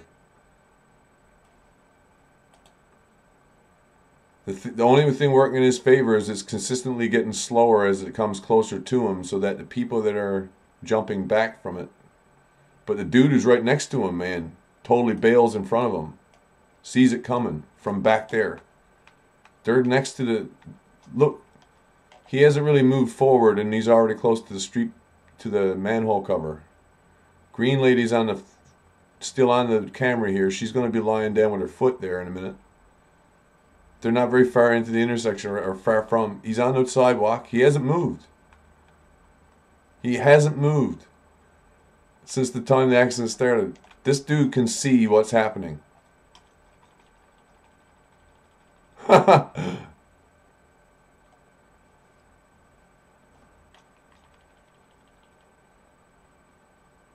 guy has a gun too, right? Probably. I don't know. Didn't notice.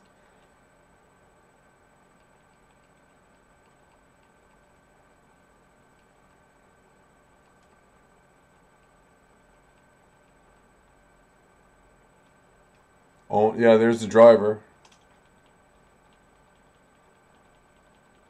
That's what hit him. He was hit by the driver. Not ejected from the vehicle, but hit. Yeah, yeah. So he's her crash bag.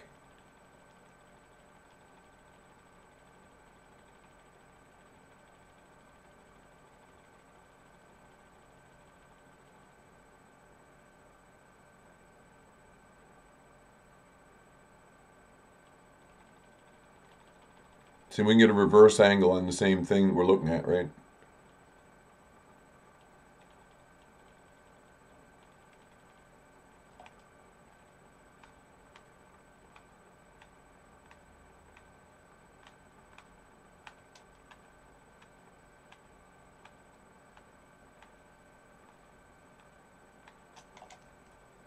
Now, if I don't want to see that, I can turn that off. You want to look at this closer? Her ass makes out of a bumper.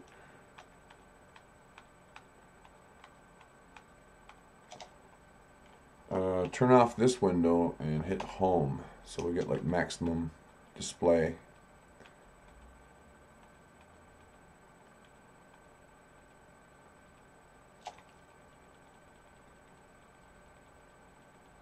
Dude notices.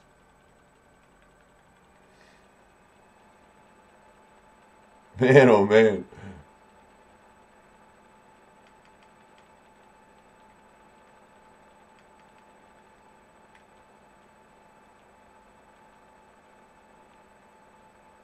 Nah, man, that's that tripod thing, surely to God, or is that a shadow behind him on the sidewalk? I don't know.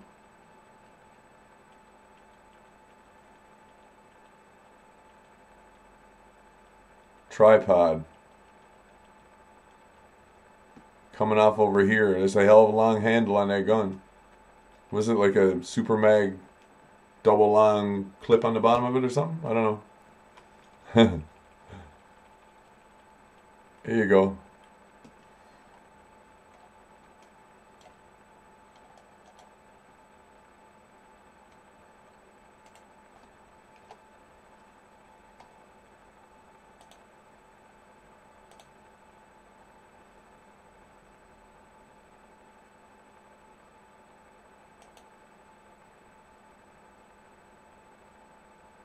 Jola, because the car arrived there early and we do see it past the intersection on the crossover, so we know it went down once. It had to back up once. According to the guy who took the picture, Marcus, he did back up. And then he went down again. So that's the order of events. Don't need the grease pencil. Want the modifiers. Color balance looks to be good, but he's already done his color balance, I guarantee you. Although he didn't really have much time.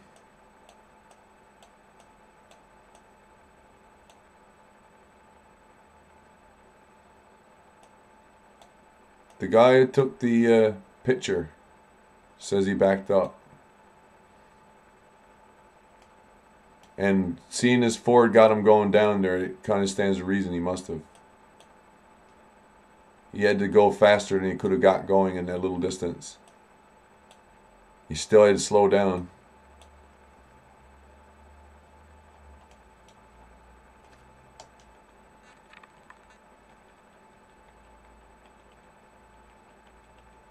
This is the camera that gets the wicked ass zooms, but he's out of focus here. Shit. Damn. So close yet so far.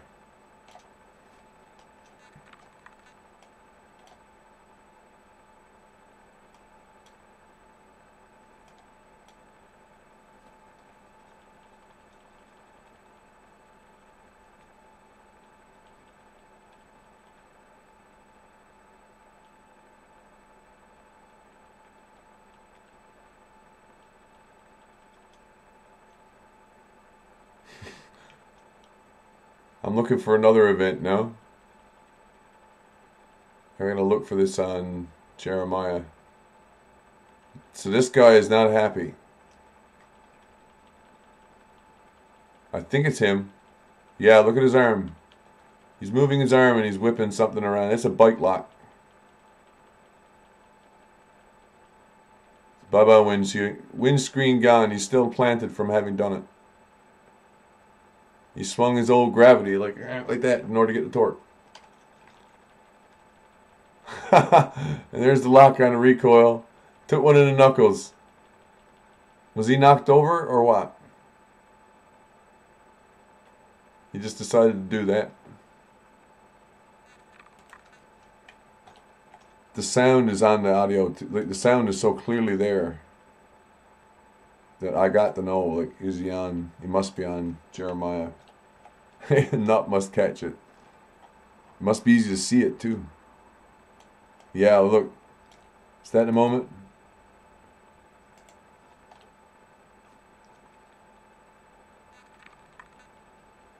Yeah. That's the moment.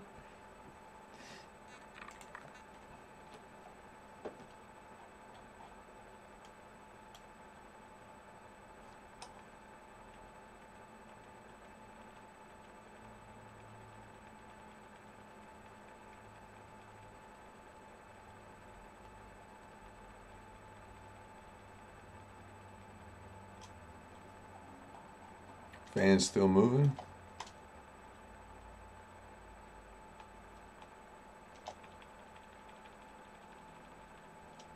There.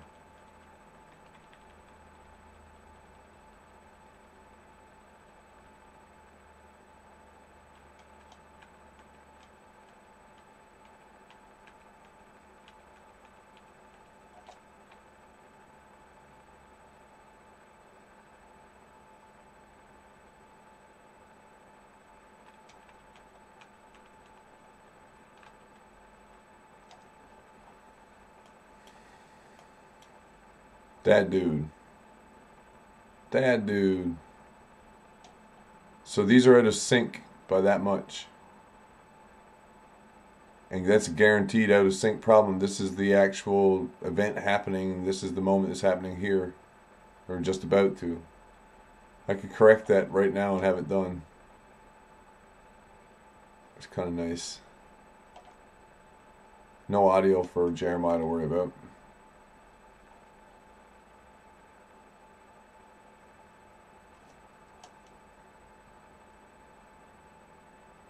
The one which is actually unhinged is that one. I didn't time that one to anything other than the apparent moment that the challenger seems moving. I could be wrong by up to that much. It wouldn't have mattered.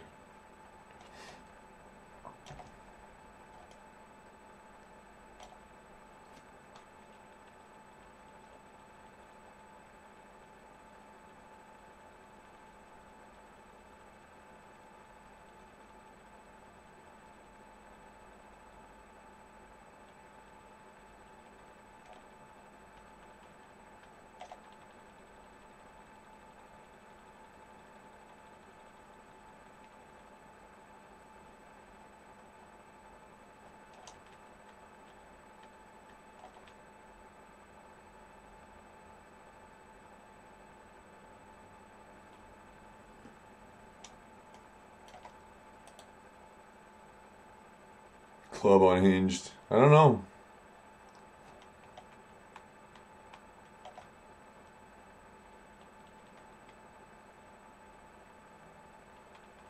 Is that it there? Kind of looks like it.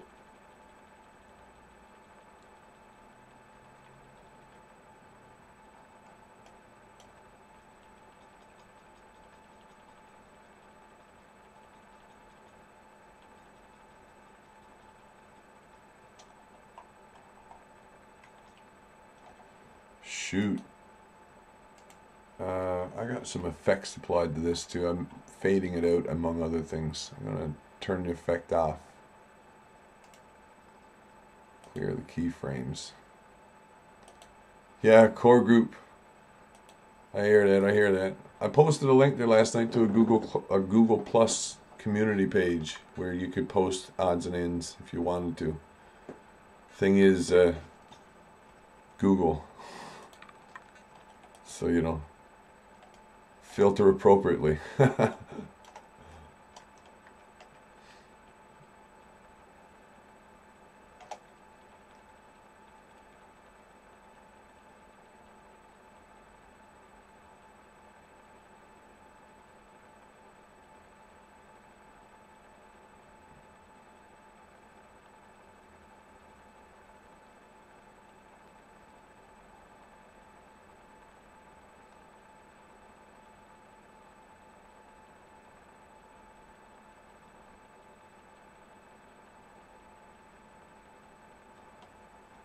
Watching for it now. Anything at all.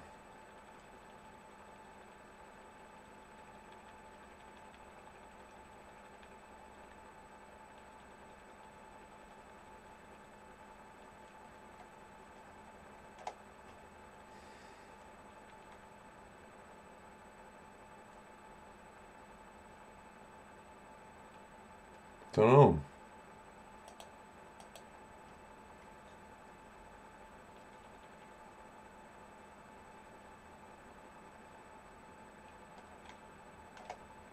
Maybe I've been looking for it in the wrong moment.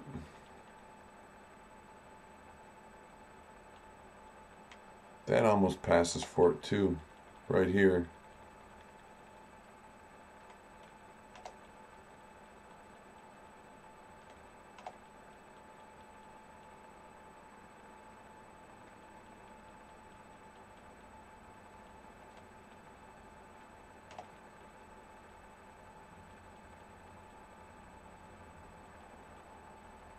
Yeah, if that is it there, I ain't far off at all, am I?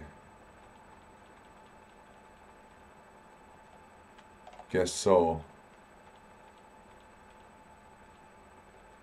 Back one frame. Jeremiah needs to move forward how far? Put down a marker for now. 1, 2, 3, 4, 5, 6, 7, 8, 9. 8 frames in the difference. That's pretty good. X. How to shift this easily. Look, here's Jeremiah, or Jeremy, or whatever his name is. That's the start frame number, plus 8. Moves over. Because this is a transformation of that, it automatically moves with it. And I've got the audio put off to one side. I don't need the audio. So I just stuck it over here.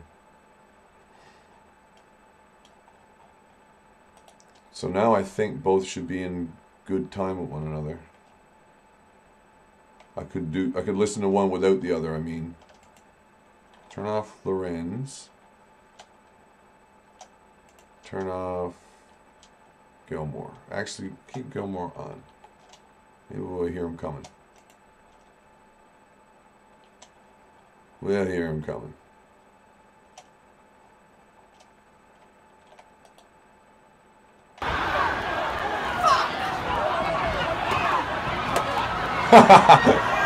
Go, go, go, go.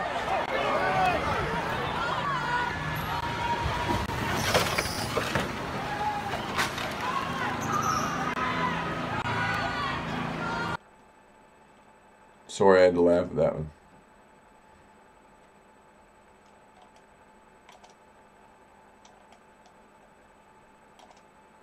Looked like it was pretty good.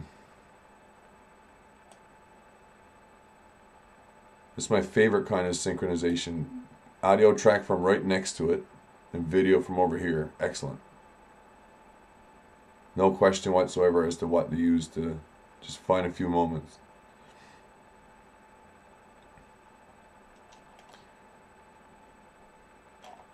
So let's look at it with that one on too.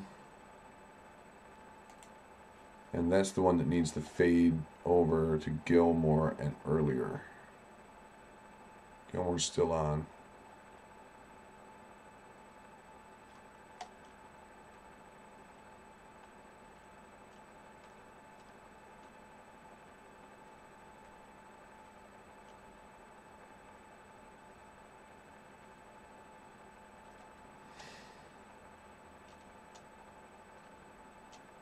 Oh, it's this one.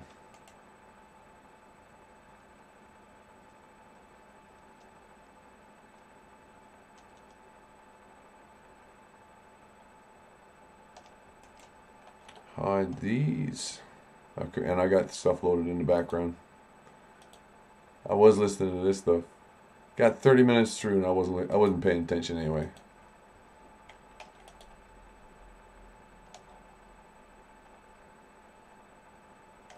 Was a grinding.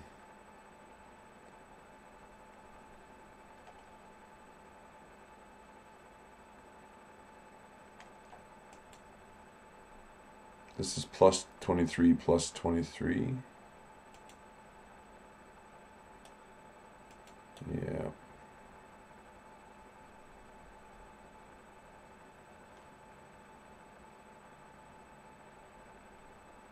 So what I really want to do is crossfade to Gilmore before that moment.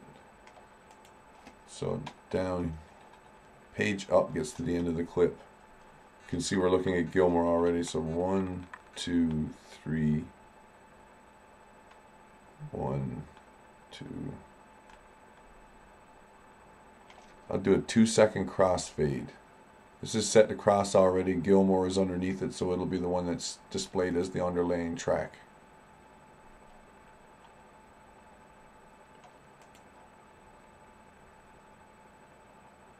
And from this moment in time, I'm going to simply put a keyframe by hitting the I key here. Turns it yellow. If I hit page up while hovering over this part, it'll go to the end of the clip. I'm going to go back a single frame, set that to 0, and hit I again.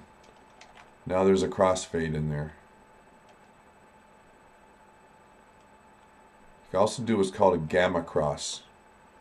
Gamma cross is a slightly different, it uses the gamma values rather than the overall brightness and contrast.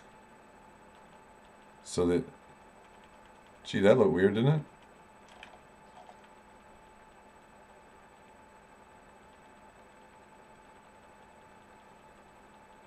And this is that's the gamma cross coming here, because Gilmore's turning the corner. This way we get to see the shoe as well as the car.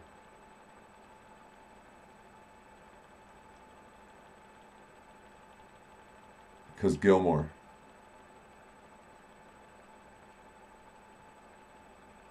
Now I might want that over there, which is what I did the last time, right? I moved the clip from one side to the other. The transform has the control for that. This X value will have to go from 23 to negative 23 to shift it over. Find the moment to do it. Basically, before he gets totally covered up, but maybe as late as this moment. So hit I here first.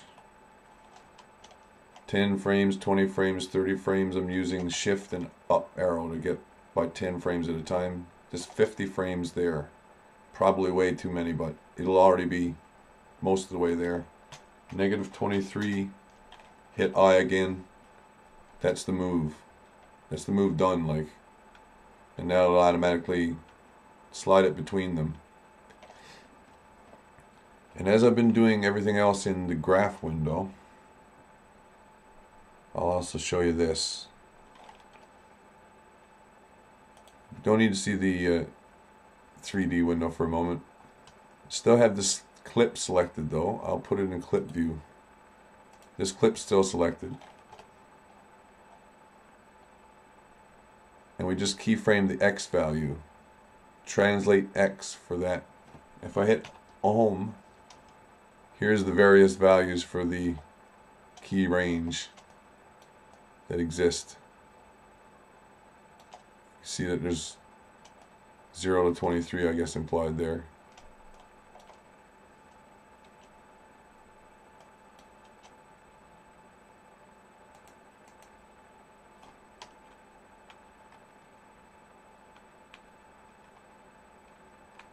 Yeah, there's only 2 of them, right? Cool.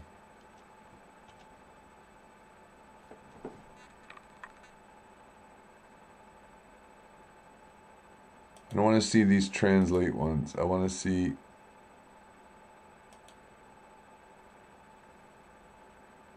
expected X position. Don't need to see this one. Where's all of those?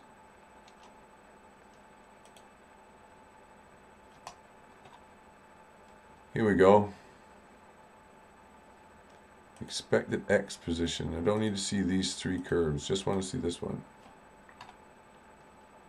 So negative 23, or 23 and negative 23. Or should be, something like that. If I go N key, I can see what the value is. Frame value. This X position is what I expected to be working with, though. Maybe I got the wrong thing here. Oh, that's the track. Maybe it's the wrong one. It's on the clip.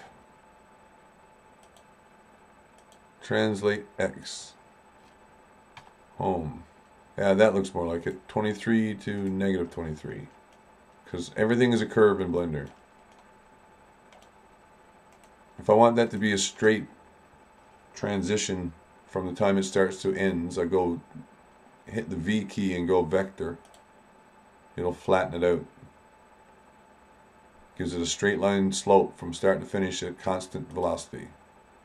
So now the transition is determined by that instead. Oh, I'll switch these around since I could and demonstrate what I mean. Once it starts, it slides across rather quick, right? I could even slide it across to counter to the car, so to speak.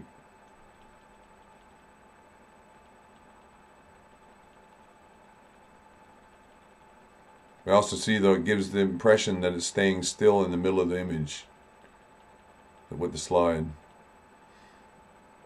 If I don't like that as vector, hit the V key again, and I can choose other ones. Align will make them into curves, or make them into Bezier controlled curves, in the sense that there's a handle controlling. I'll hit G to control the speed. Maybe I want it faster at the beginning and slower at the end.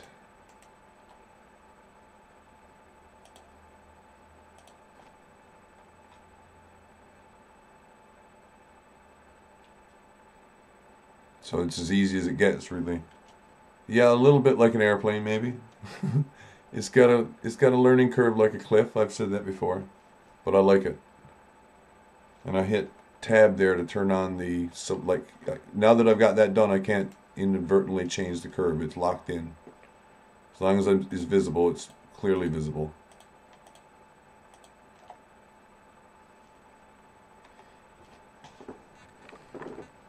Guy's missing a shoe. No shit. No shit.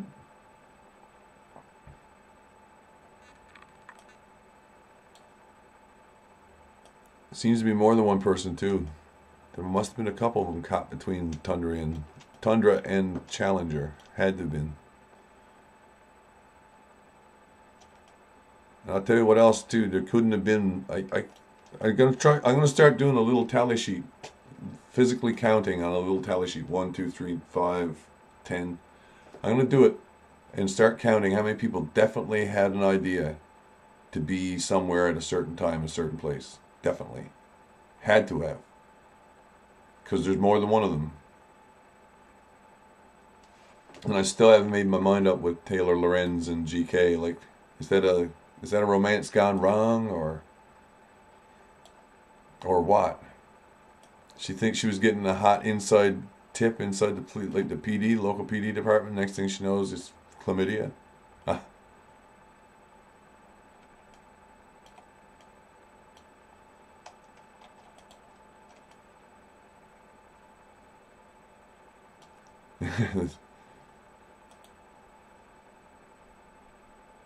It's the front of the maroon van. Yeah. I wonder how many people took their shoes off and threw them. Like as something convenient to throw at the car. That's funny, chlamydia.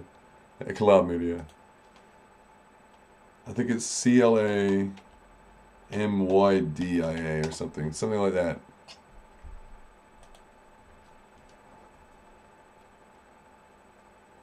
It's particularly horrific for clam divers. No, how does it work? Shuckers, maybe?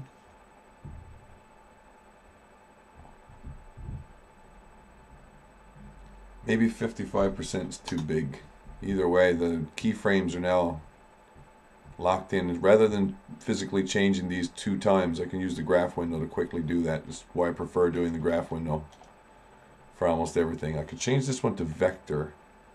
It wouldn't be nearly as nice, but if these were set to free handles, I could change this endpoint, scale it to 0.1. Grab that one.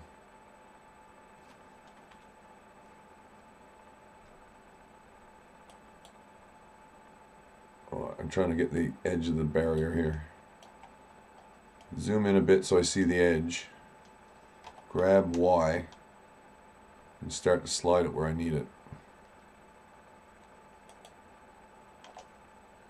So now I know, like, it's -25 is the actual keyframe value. I can go here and explicitly enter it, and no need to re-enter the keyframe either. You can automatically update. So this one should also be 25. And we can see we still have this same easing applied, but I can change that a little.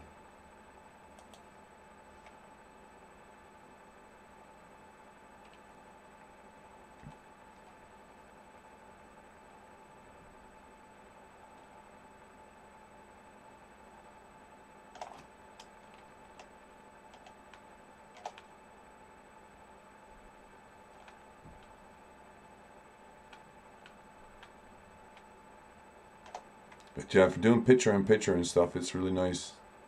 Lots of lots of options for how to overlay things. And then it's only a matter afterward, I guess, of reminding yourself, okay, I gotta put a keyframe in for a fade here or there.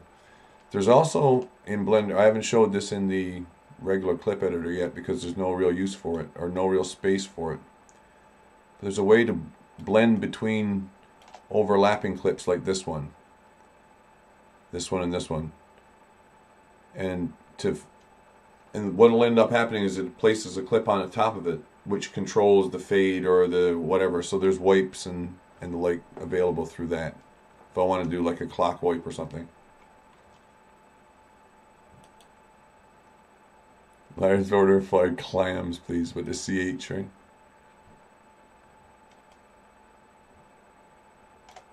The venereal disease was silent.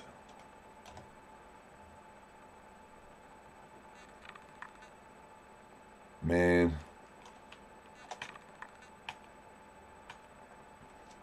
So yeah, I was thinking of how to cut them all together here. That was my plan. 3D view. And then rendering a quick test render of video clips, but then also like figuring out a way I could use the map to do the same thing or tell some of the same pictures. Maybe pick up the difference. If I had to play it back twice, I could show one at full speed, one at half, or I don't know. Be easier for me to do a high speed thing with the rendered, how to say this, the 3D image than anything. adding in frames for the video is going to be more and more difficult. Screaming STDs. Yeah.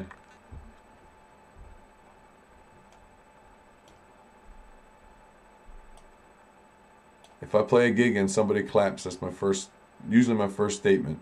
Talking about how I got my penicillin shot already that night. Don't worry about the clap. I don't.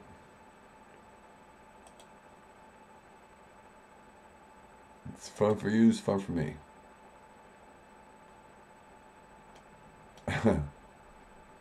Squealing STDs or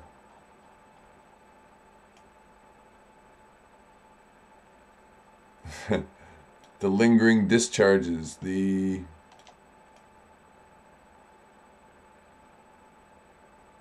unexpected hitchhikers. There's a good one. Ah, see, that one was already used probably.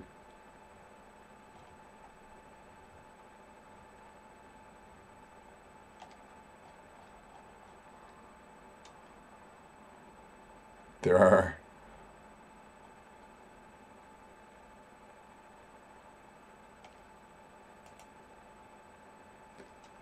Okay, so start frame there and end frame.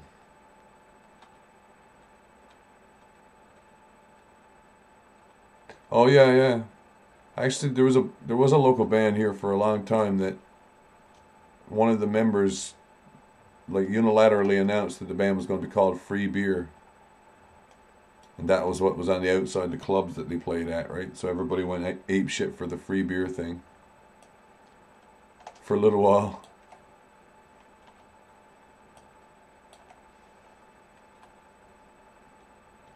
But that's how it works. No applause, just throw money, that too. But as I say, if you got your penicillin shot, there's really nothing to worry about. Sync test Gilmore.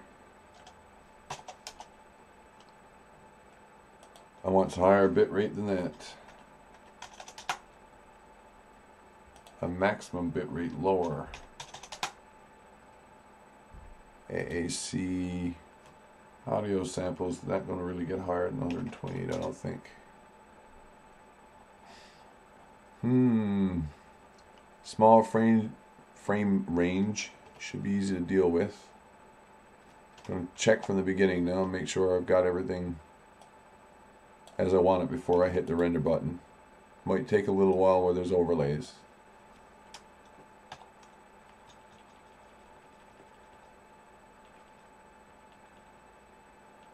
And I gotta turn on some other audio before I do too.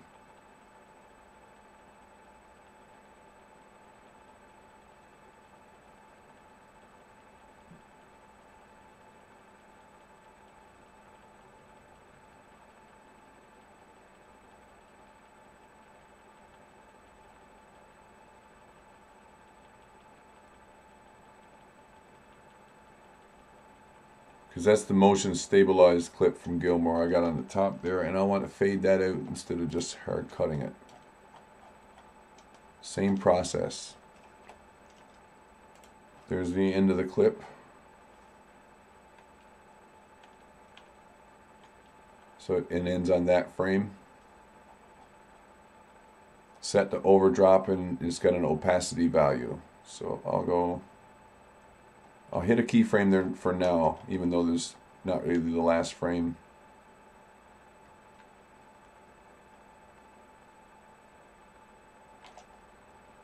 And right there, I'll hit another one. If I use my up arrow, it'll skip forward to the next keyframe. Update that to 0. And there's that fade.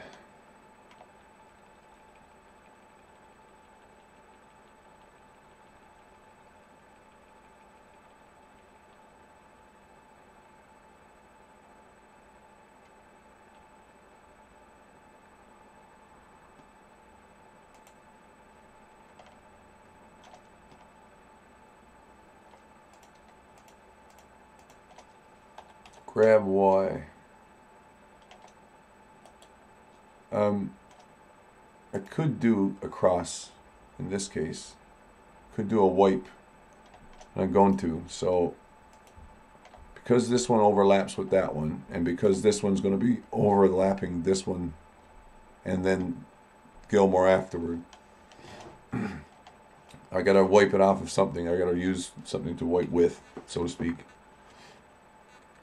But I don't want it to be as long as this clip. That's the way it's going to want to control it. It'll try to wipe it from the time the clip begins to the time the clip ends. Way too long. So let's have a peek at it.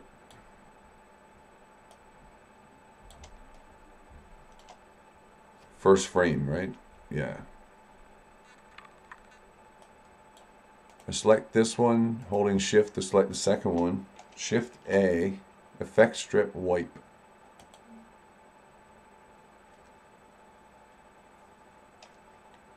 We can do like a shutter effect or a clock wipe, but I'm going to go direction in or out, doesn't much matter. We'll see why in a second.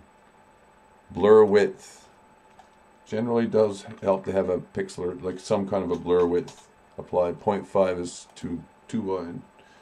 0.073 I'll go with. Angle 0 and default fade. The wipe track is this one. One's been added. As I say, it's as long as the two overlap, and if I was to scroll through it, we'd see that it takes quite some time before any other clip shows up having wiped. Get me? Because it takes that long for it to actually happen. I don't want this to be overdrop too. This is going to be overdrop on Gilmore.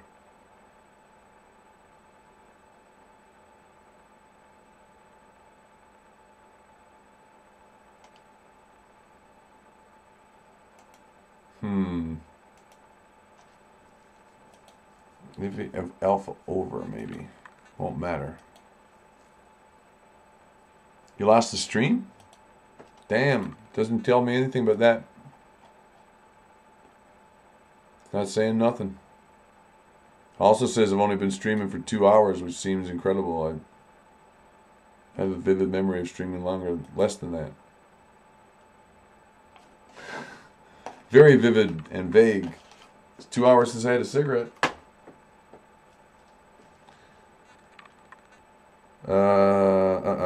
So alpha over or overdrop, doesn't matter which.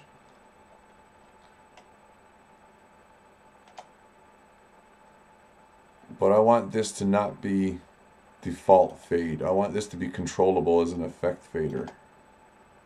I could fade into one or out to the other by doing it this way. And saying, well, at such and such a time I want this to be at 100%.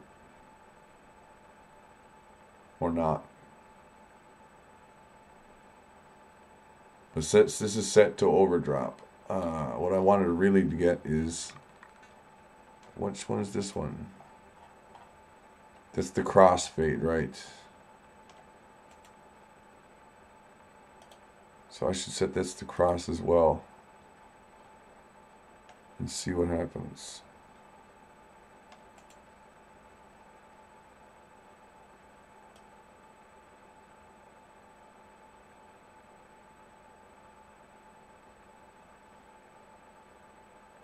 It totally wipes with channels in mind.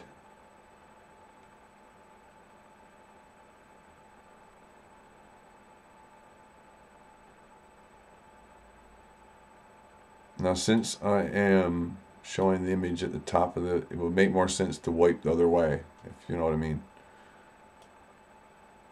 It would make more sense to wipe down like that, revealing two images at once as a snap, like avoiding a snap cut. And the blur width is what's determining the amount of blurring in the wipe.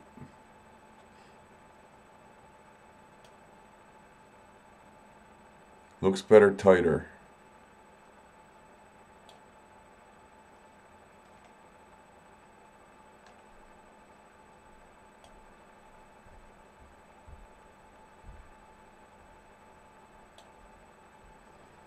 I could also treat it in a different fashion.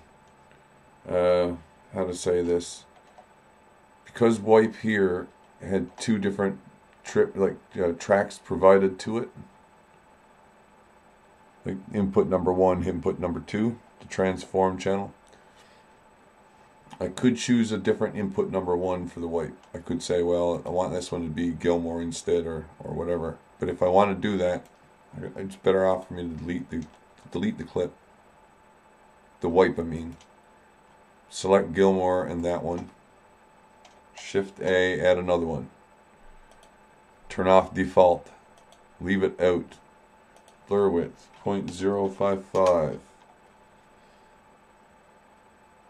We're already partway through the length of clip that I want. We see Gilmore is already on top from the moment that the wipe begins.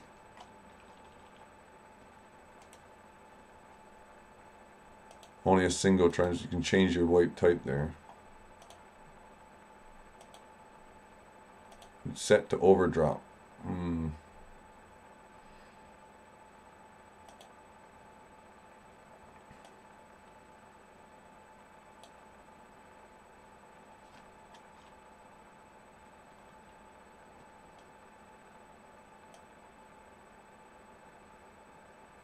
So there's the first thing. If this cross-faded all the way, we won't see it. So I gotta do a double. I got a choice of how to mix the two. Definitely need to take a break. Woo! Teeth starting to float. Ooh, baby. I haven't had used music at all tonight. That's awesome. Here you go.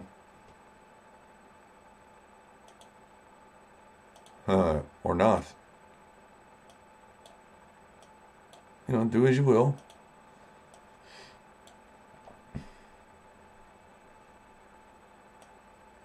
That one and that one. Check.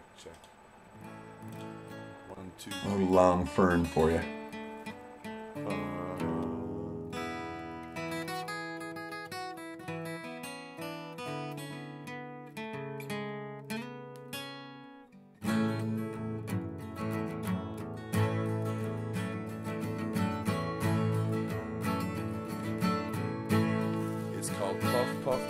Fernando. Many years it's been since I saw a reefer in your hand. Did you find the bomb, Fernando?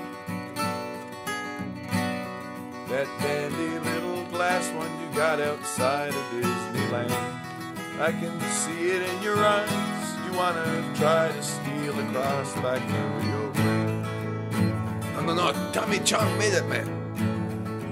He's not here. It was years ago, Fernando, when we met in Tijuana at a swank resort hotel. Maybe it was Acapulco. You worked the bar, Fernando.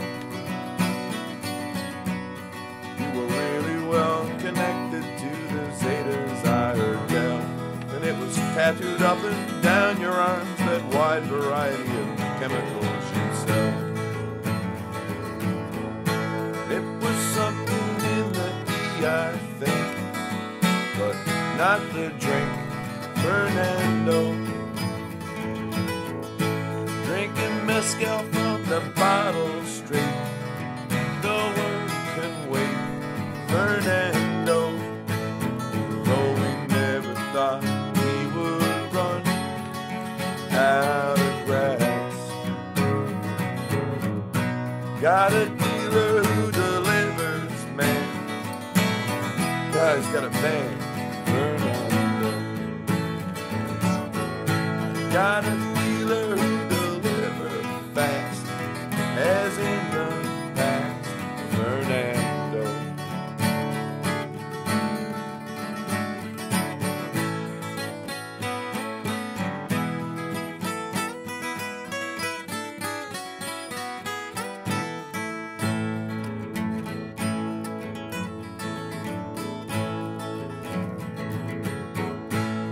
Are you still awake, Fernando?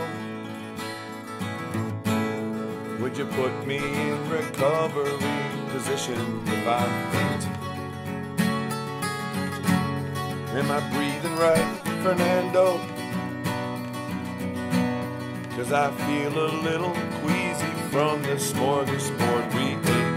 And if you think that it's too early for this song, I'm here to tell you it's too late.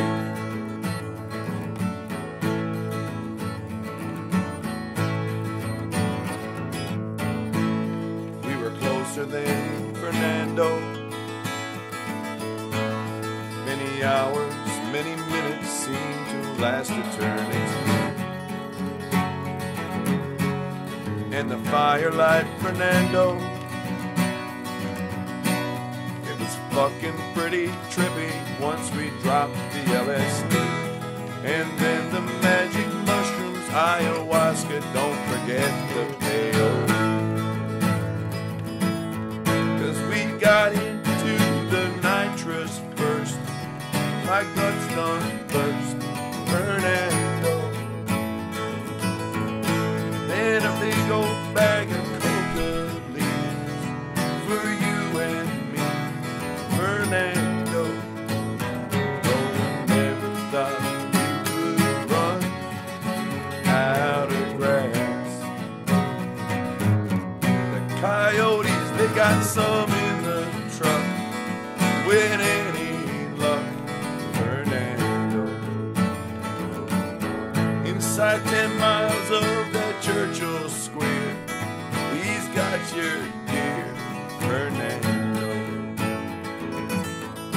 Throws a couple extra papers too in the bag for you, Fernando. 'Cause if I never use my brain again, I could just go ahead and bleach my hair snow white. No, no, no, no, I don't smoke it no more.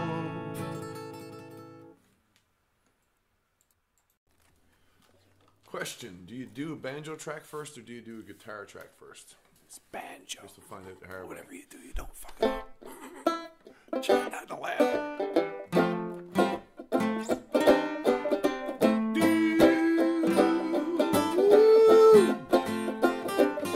Once again with the tide, she slips her lines, turns her head, then comes awake. Where she lays so still, there her private tears warp. Now she quickly gathers weight. She will range far south of the harbor mouth and rejoice in every way. You will know the blue nose in the sun. See a bow rise free from others, seeing in a seaburst cloud of spray. That stings the cheek while the rigging will speak of sea miles gone away. She is always best under full breast and hard over as she lay. And who will know the blue nose in the sun? That proud best queen of the Grand Banks being portrayed on every dime. She knew hard work in her time, hard work in every line. And the rich men's toys of the Gloucester boys were their token bit of cod. They snapped their spars and strained the passer-by. But she left them all behind, and now a namesake daughter remains just to show what she has been. And what every schoolboy remembers and will not recall again. Just think she's the last of the Grand Bank schooner that fit so many men. And all the blue nose in the sun.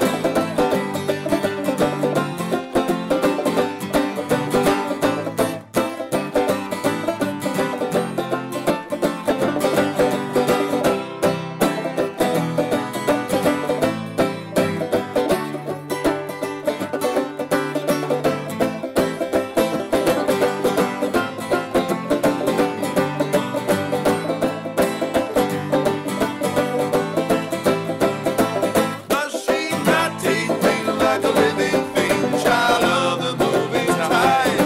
Watch her pass with grace on the water's face with a clean and quiet pride. Yes, have a love.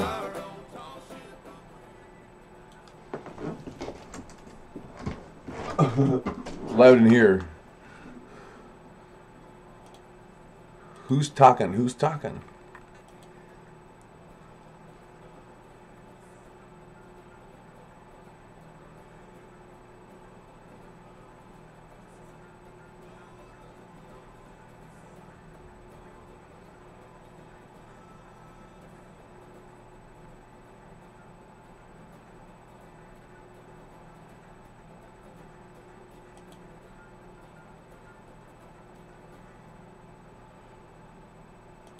Yeah, that's enough of that.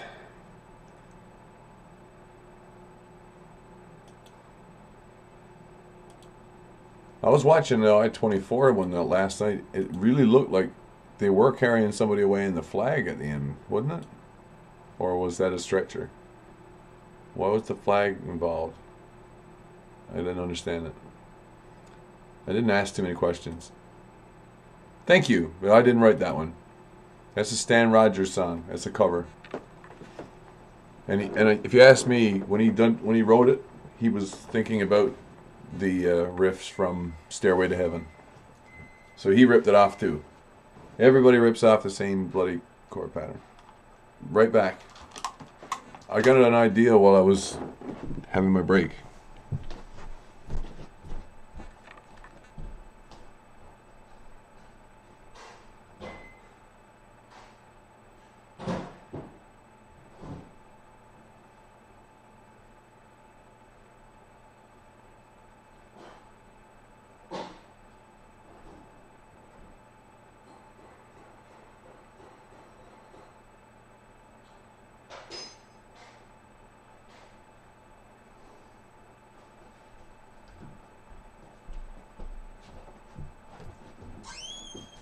The idea that I got during the break was mind-bendingly simple, because I've been through the hoops with Blender so many times I keep forgetting that simple ways are not the best ways. The simple ways are sometimes not the best ways. Makes no sense to take the heaviest woman on the stretcher while some skinny girl goes on a gurney. Tell me about it. The skinny girl on the gurney, there's blood behind the pickup, and you know where the blood came from? I think it's from her face. I think she's got a bloody nose. That's also in that video. And that explains why the blood and the amount of blood. So she probably banged her head pretty bad somewhere along the line. And she didn't look like she was too happy to have to be taken away on a gurney either. She didn't look like she was the most enthusiastic of patiences. Young black girl.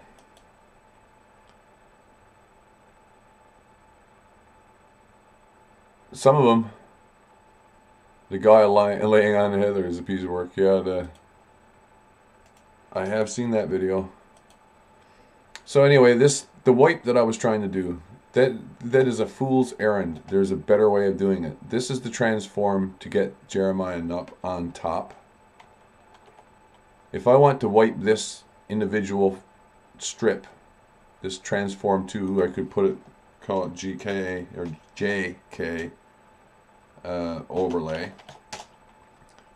So here I get it explicitly labeled so I know what it is.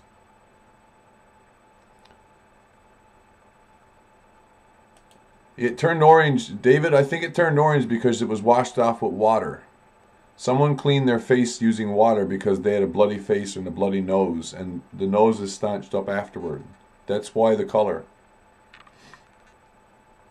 It was washed off with water. It was not blood from a gash or a wound that was bleeding openly and profusely until someone stopped it, or it was on the face.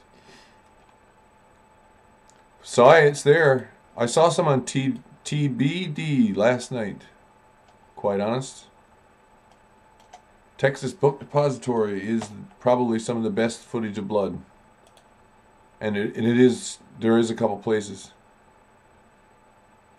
Anyhow, I gotta finish what I was doing here, but I'll remember. At the bottom here, there's add strip modifiers. I can also add a mask as a modifier for a strip, and the mask can be another strip. So if the mask for this strip, say, happened to be an animated wipe, some kind of a mask layer for an animated wipe, I can apply it directly on this strip and load the strip somewhere near it. And it would take care of my issue in terms of how to do a wipe on just a single element on like an overlay or something. So I'm going to do that real quick in Blender. How long is the clip? Oh, geez, Jeremiah. What am I saying? Maybe I do have time to look at BD.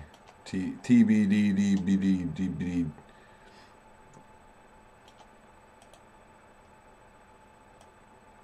He gets a couple spots right after he spots Cody. Let's go forward that far. I can't think it's any farther than that. Maybe it is.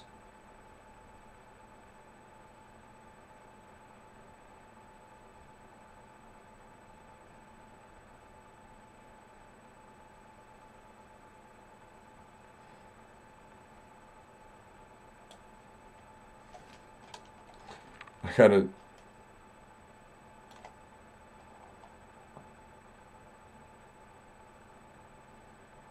Surely by there.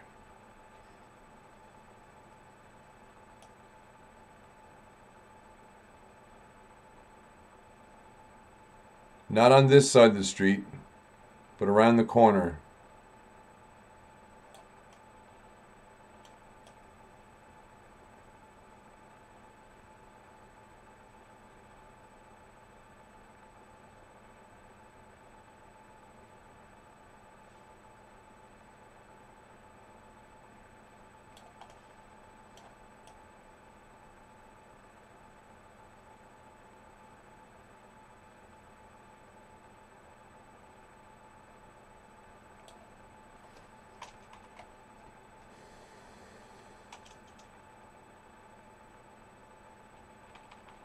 Because TB's got a pretty good image.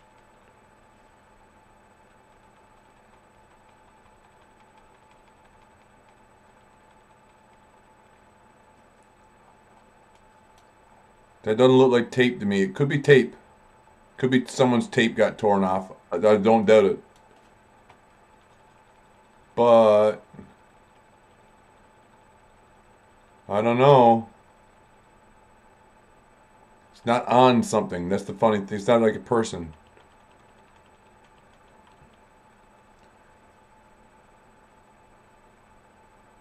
That could be a pretty bad cut. Don't know. Or is that just red cloth?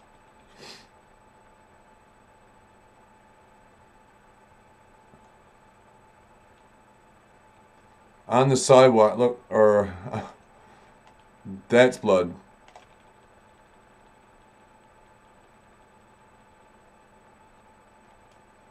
On the crosswalk. That ain't red tape. You gotta look for it, but it's there.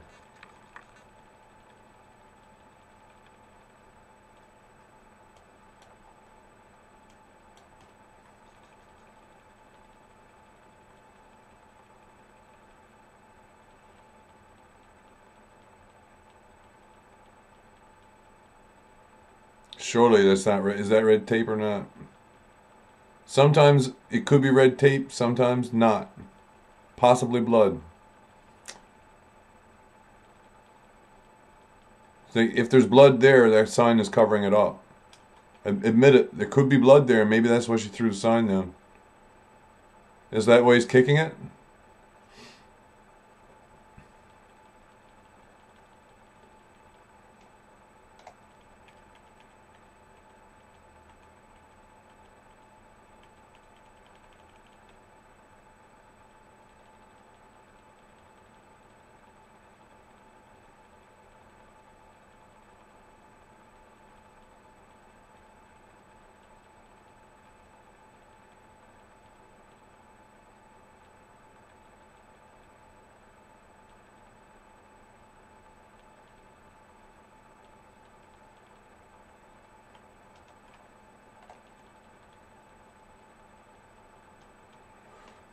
Whatever this is over here, it's changing color depending on light.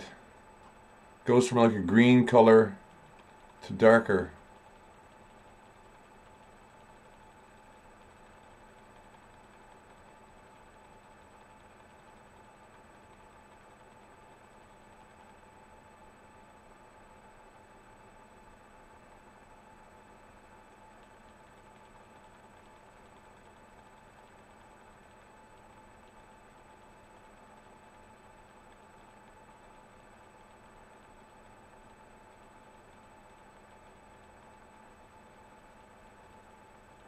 Color is not going to help.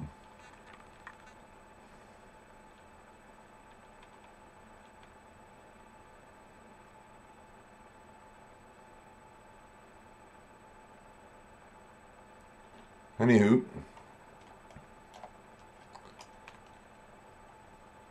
once again, the Texas Book Depository turns out to be pretty cool. Just for funny reasons.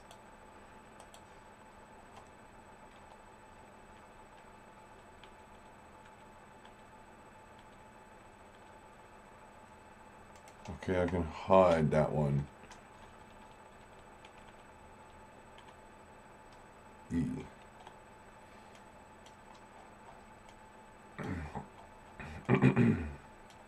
So, I need to do a wipe,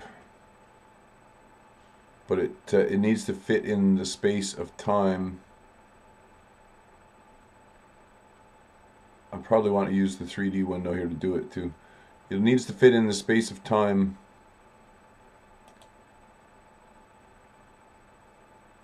that, how to say this, that is currently occupied underneath Jeremiah, which is 13 seconds flat. And I don't really need a 13-second clip to do a wipe off to on. I'll show you what I mean.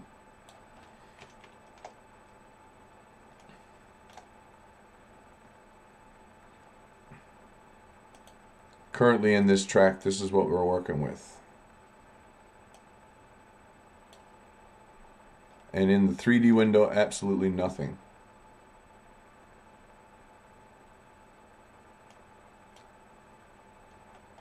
Here's the tracks. So it's got a 30 frames per second one, and then there's a recolor applied on here. A scaling and a recolor. I don't need to see any of this right now. None of this really matters. All I need is something which approximates the like the size and length of the same image I was going for. I really don't even need to see this bottom window. Here's the settings for Jeremiah. It's the same as pretty much everything else in the clip. The bit rate's probably a little bit high for what I'm going to be needing. I'm going to turn that down now explicitly. Keep the file sizes low.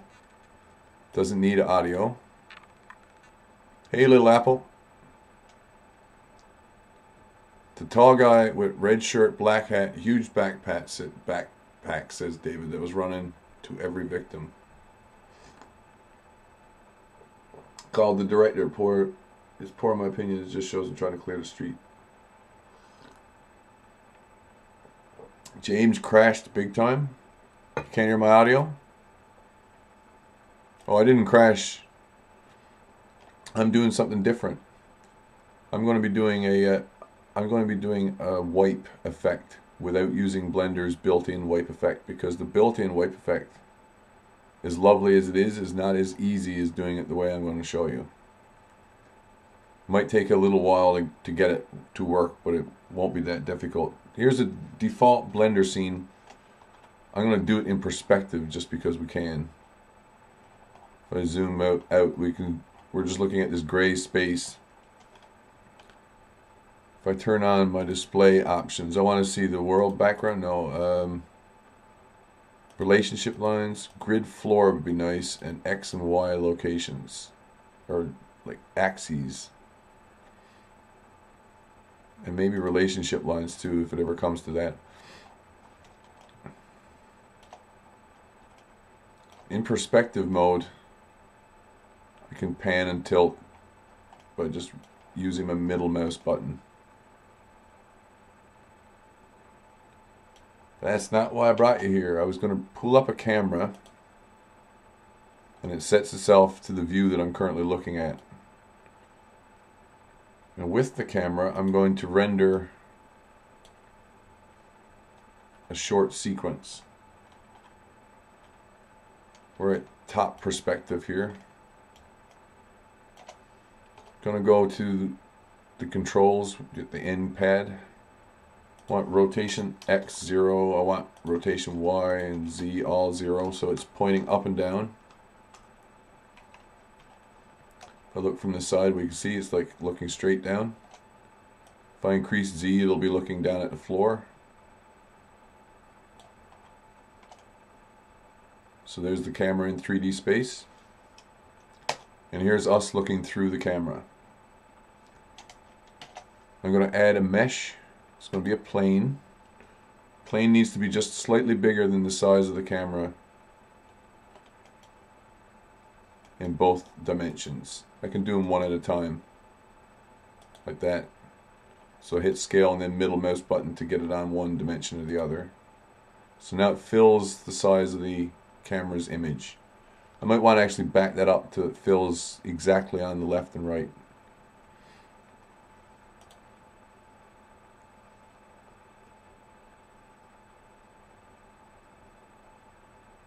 Did this red sleeve have a helmet? No. Black hat with brim. Army style cap. Biggest backpack of anyone. Maroon shirt.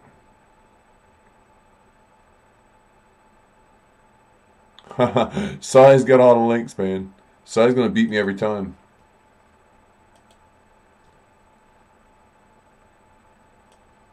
As long as he doesn't use too big a stick, I shouldn't care, really. This plane doesn't have any material added to it. I'm going to call this gradient.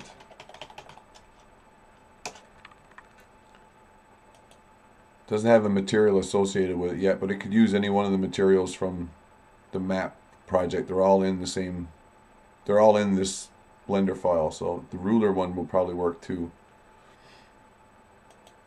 We use ruler and make it standalone. This is for wipe effect. For now, it's going to be plain white.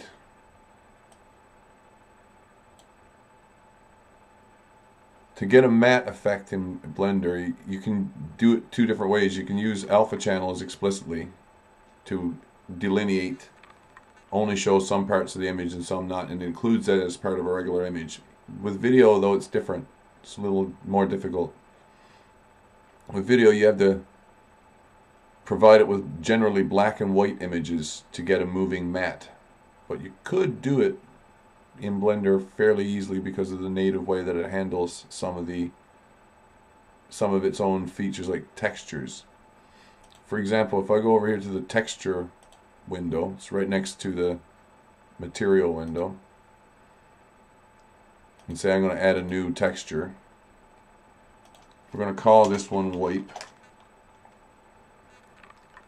I go down to the texture dialog. I'm going to make this smaller for a second. Finally, I can use this. I want to see the texture for a second. So I don't need to see the preview right away, but I will be in a moment. I can use an image if I want. But it also lets me choose a type. And I'm going to choose a type blend. And this is the default type of blend texture, which comes with Blender. It's part of the reason why it's called blend. This texture, this gradient, can be done in a bunch of different ways. I can make it spherical. I can make it ease. I could ease it differently. Quadratic easing is probably nicer than linear. You can use easing as well, and it goes somewhere in between that. And then there's another one which will go pretty much across the screen. Well, I guess easing will do it too. Diagonal goes across the screen like that. That's the type of blend that you're going to get. I'll use quadratic, but I'll also go to colors and click ramp, and now it gives me explicit control of the colors in there and where they happen to blend with one another. So I can click this one and drag it over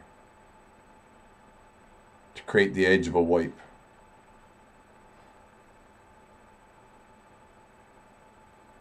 So there'll be an area where it's perfectly white, and then there'll be an area where it keeps getting grayer and grayer until finally it turns dark.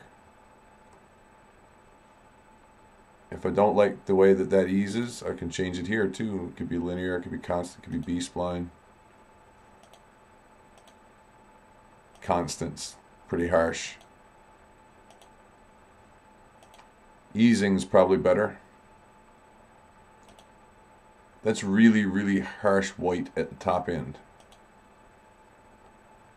At this position, I can make that a little less white and still get like almost full opacity from a mask. So now if I look at the material on this block, this is the texture, this is the material. If I say both, I want something like this added to that. Not working. Let's go over here. I've currently got this material set to be shadeless. That's part of the issue. I might also have textures turned off. Face textures needs to be enabled. Face textures alpha, doesn't really matter.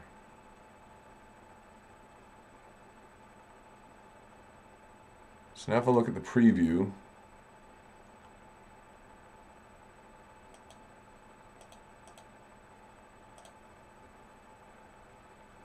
all right, I gotta go back into the textures dialog.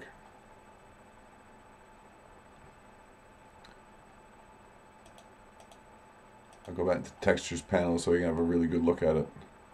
The mapping is going to be generated. Projections flat, from object, offset and size. This will come in handy in a minute. Big blue floppy pack.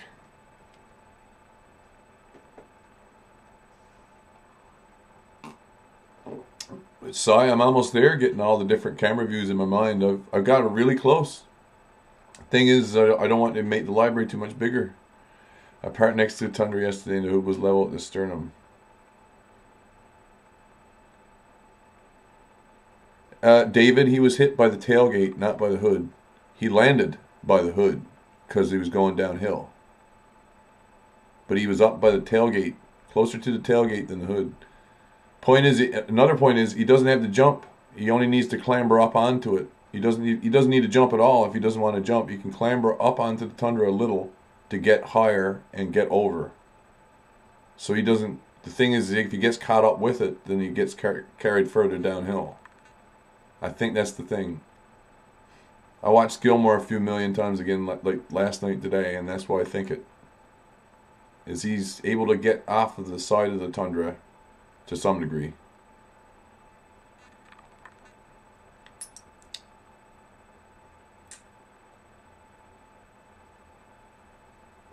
He hopped on the hood before the car reversed.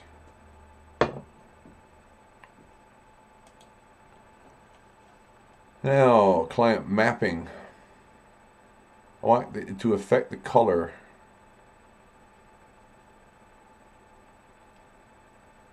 Diffuse and specular. Yeah, there is no specular though. Blend. Add. And I can go over here to texture mode.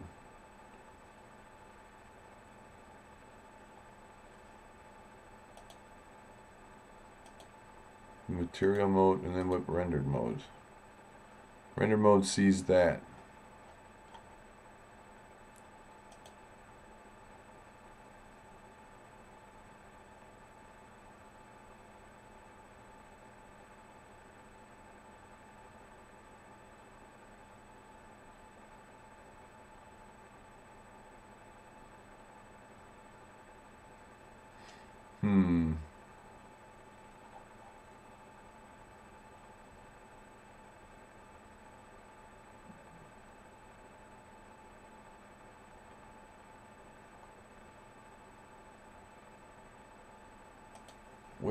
Where is?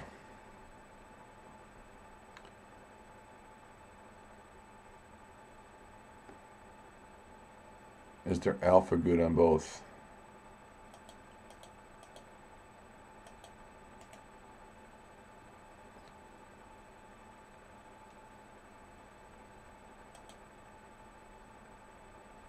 Position 0, alpha 1.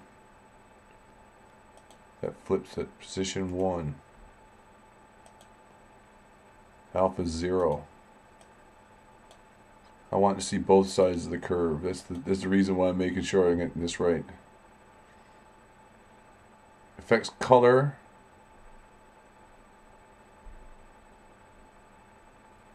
Intensity and color.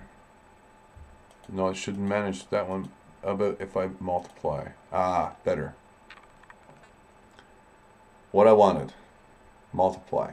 Better, better, better. Mapping can also be to an object. I'm going to do it to an object. Back here in the 3D scene, now that I've got it set to rendered mode, I'll go back to solid mode. If I add an empty, let's make this empty a sphere. Let's make the empty way bigger. Let's look at this in orthographic mode for a second. Don't need to see grease pencil. I'm going to call the empty wipe control. Select the plane again. Object is going to be wipe control.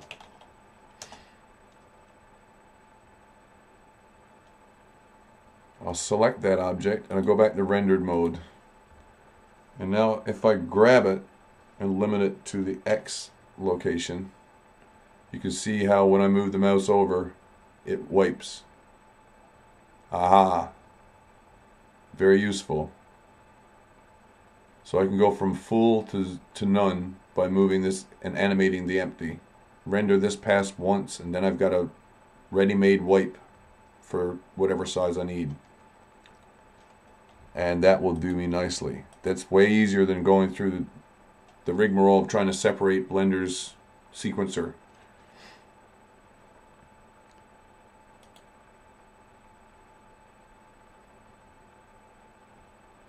I came to comment on my upload, asked me to put her links in the description. Ah.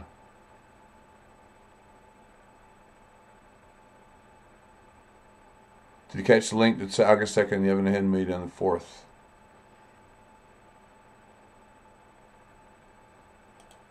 Okay, so if I go here again, will this show in texture mode? No, it won't.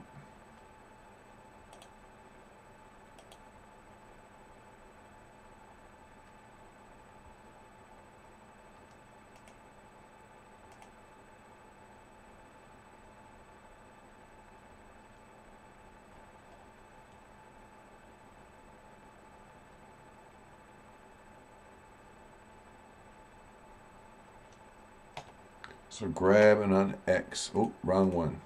Grab and on X. I'm going to make sure that I get it where I need it. So frame number 1, add a location keyframe. 10, 20, 30, 40, 50, 60. That's 2 seconds. 2 seconds should be plenty for a wipe. Grab and also on X.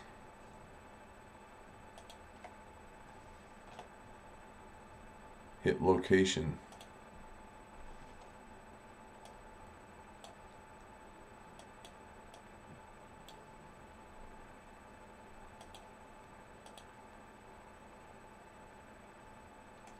This controller really only has one interesting set of frames, and that's on the X.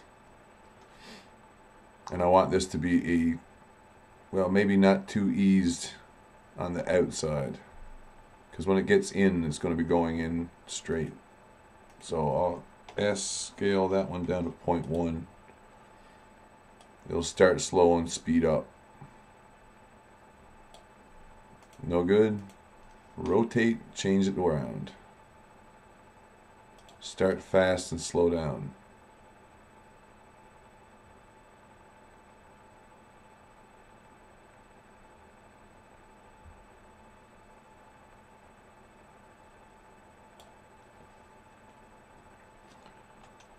Check out camera. Let's check out rendered. Let's go to the first keyframe.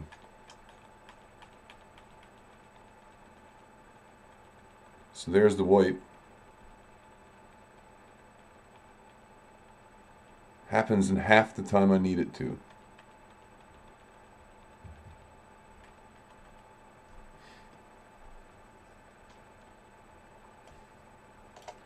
Take a wild guess that that and that are about twice too far apart. So scale on Y 0.5.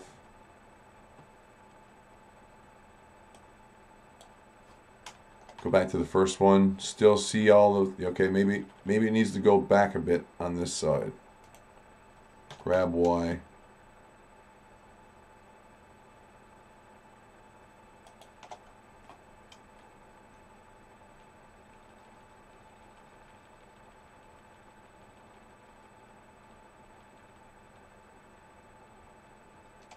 But now here's the mind-bending part. After all of that work,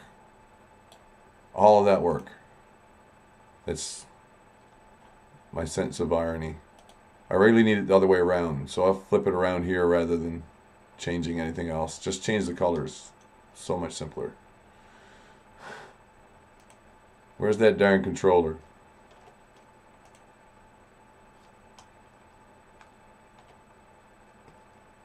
So again, under rendered view.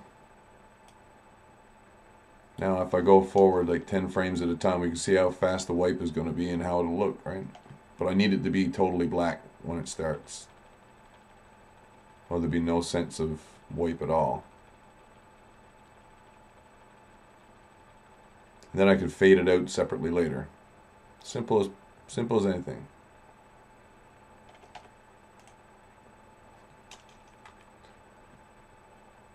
So now that that's done, how can I make best use of Blender to get this rendered sensibly? Since I've got this all attached to this scene, it's all like in this scene, so to speak, Jeremiah reform, and this is the video sequencer.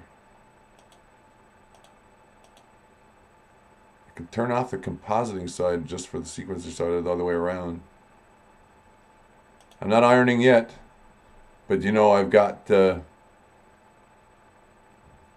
not ironing yet, that's true. But I do have my clothes in the dryer.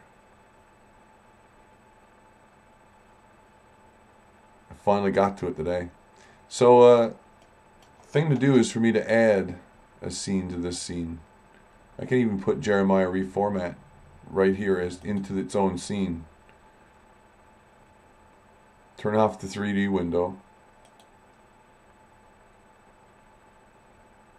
Not that it much matters. Or go over to video sequence editor, turn it on here, and now what this scene sees, the regular render window will see. So it's a black screen for that first frame. So we're going to put this as, I'll give it a name first. This is white effect. Might want to keep this in a separate folder afterward. Might be a really good thing to use in like general purpose fashion. Doesn't need to be tailor-made to any given scene. This would be mostly the same any given scene.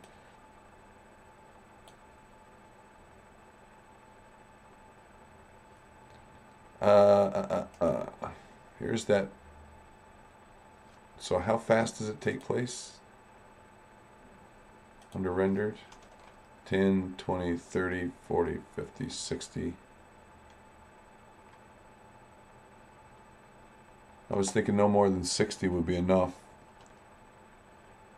So a first frame is done, a second frame is 61. We shall save. We shall go to VSE.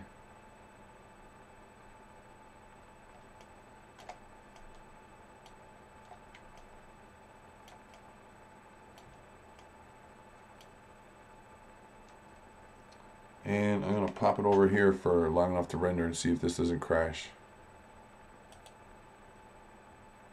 This is rendering 3D now, in the 3D window.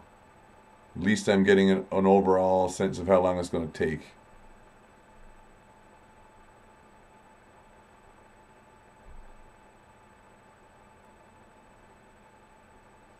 Sai, could you do that? Yeah, width, wall-to-wall width inside of 4th Street. That'd be a good one. Either side of that little alleyway, or that little nook in the wall. Like either end of the street. Wall-to-wall width would be really good to know.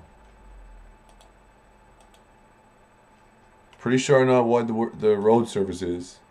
So that's the wipe. The wipe was that fast in doing. Let's control F11 to have a look at the last render. So that's what the wipe is going to look like. That's the effect I need done, like in terms of Blender. Now that I've rendered my own copy of that effect, I can get rid of this. 3D window will save the copy that I've already started. I'll go back to the map. I'll go to where that sequence is.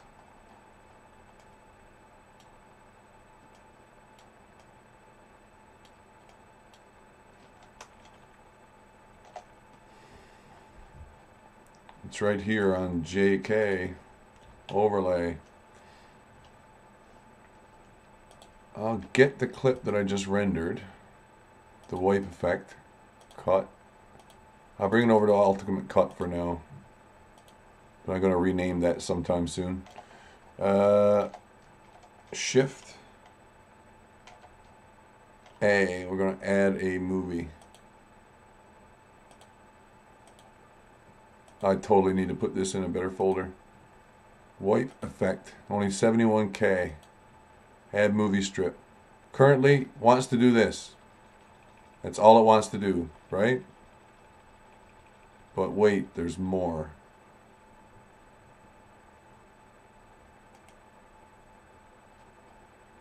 Doesn't matter where this is in the screen or in the doesn't matter at all where this is. This doesn't have to happen at the same moment in time even for it to be true. Once it gets to the last frame, it'll hold that last frame. But for the moment, it kind of doesn't matter where it is for to get the animated part of the effect.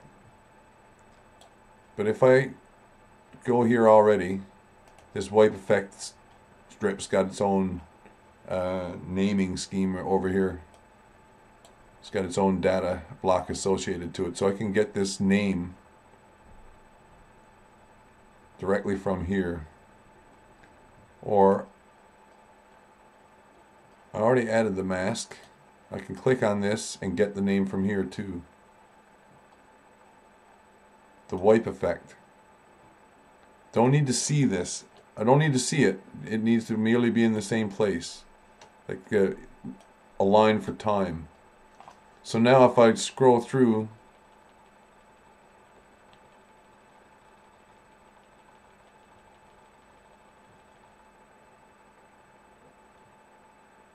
and because I didn't use total white, it's not totally visible. There's a slight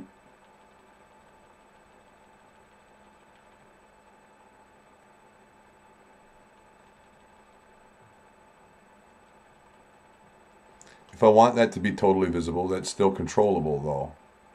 What I do is set this value to like multiply more. Turn the value to multiply up, and it'll take care of that.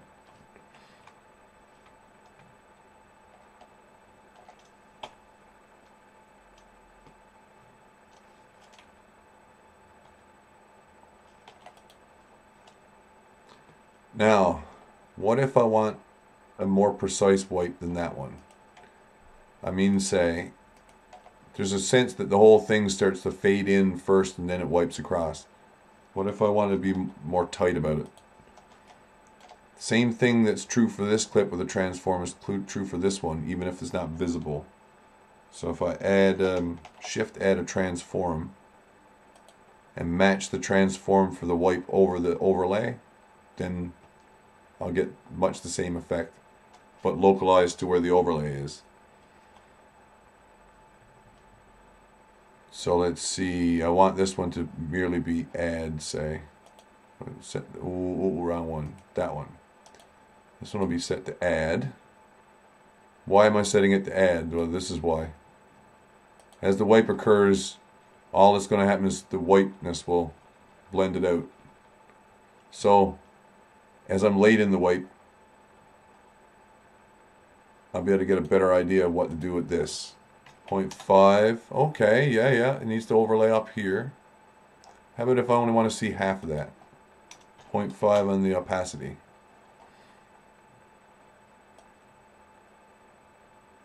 I need to have the wipe about the same size as that other clip.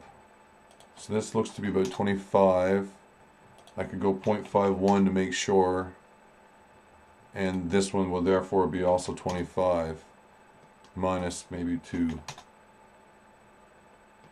So now the size of this wipe clip is as good as, is as big as the actual clip that I want to wipe. So we're going to call this wipe matte. So I can keep it in mind and turn it off. Doesn't need to be visible. Go back here. Wipe effect goes to wipe matte instead. Aha. This is still set to be multiplied. It'll make up the difference for its opacity one way or the other. But let's go back and look at that again now. So you can totally customize wipes in Blender.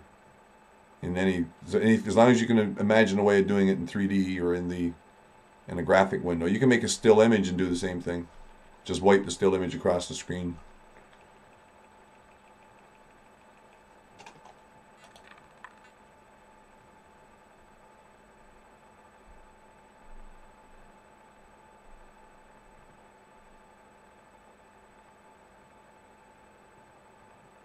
They were under a state of emergency. Maroon van got through. I think that was... I saw some discussion on one of the videos I released. They were saying that the planned barricades had been removed, and that was part of the reason why the maroon van showed up at all, to provide some way of stopping traffic from interfering with the march, which is a funny way of putting it.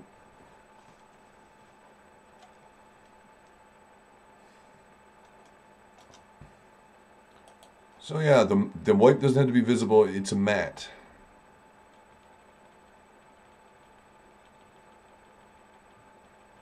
And then if I want the matte to be perfectly opaque, then I'm going to make sure that the white value on the other side is perfectly white.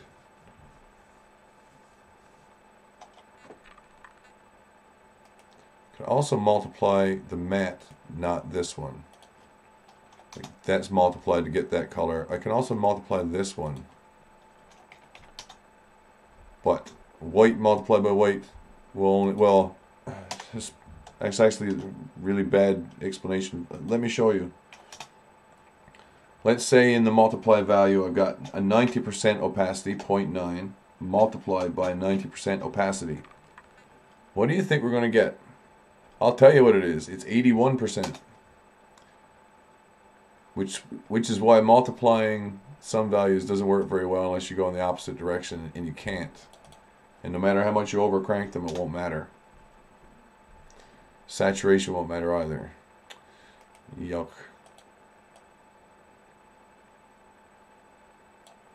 That's what the Blender sees, and then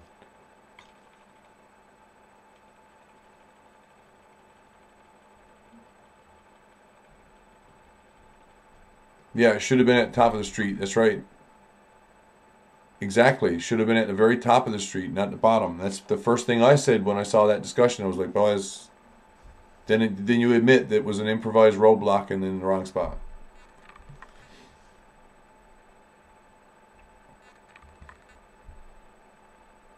If I'd have been a Tundra driver, I would have pulled across. I would have pulled across the road somewhere farther out. Even on Main Street would have been better than at the bottom.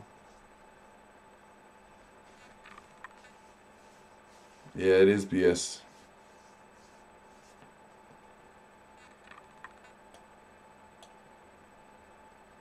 In some ways, it's hard to actually say there is an obvious culprit, but there's a perfect storm of situation which allows the culprit to have even gotten close to getting away with it. That's why I'm hesitant to say anything more. Regardless, because look, if someone hadn't parked the van at the bottom, I don't know if it would have been better or worse.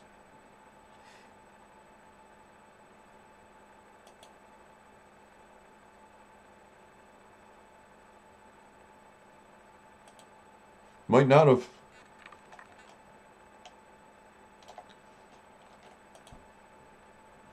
Now, this is the first transition, the second transition.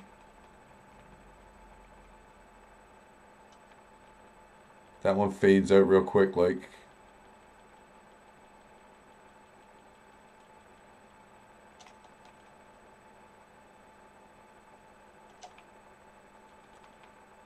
There's the wipe.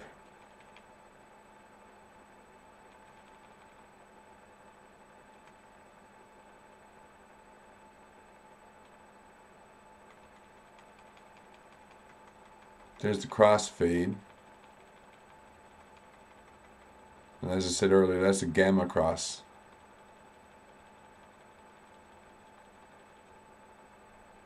Here's the side transition. Ah, but look. Lovely. I almost got it all too. Why did it do that? Because there's a mat on that channel and the mat is tight against this side, so if there's a move on this transform, the mat also has to have the move. Now lucky us, we can always make the mat simply move to do that. It might have been related to the Shriners, yeah. What were they doing there? Was the clown car there too, or? Shriners. Shriners humor. I worked one summer for the Shriners. I have to admit this. I've never joined the Shriners. I'm not a Mason. But I worked one summer for the Shriners. And it was, at the very beginning, a fairly satisfactory experience. Toward the end, not so much.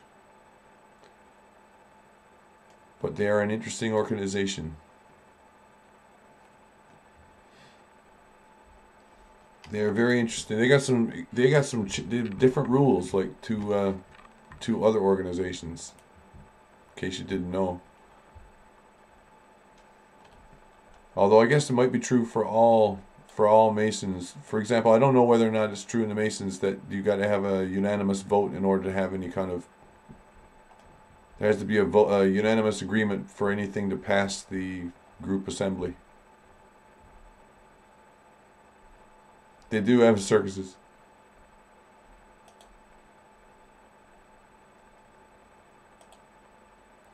Yeah, the Shriners like clowns too. There's plenty of clowns in that crowd.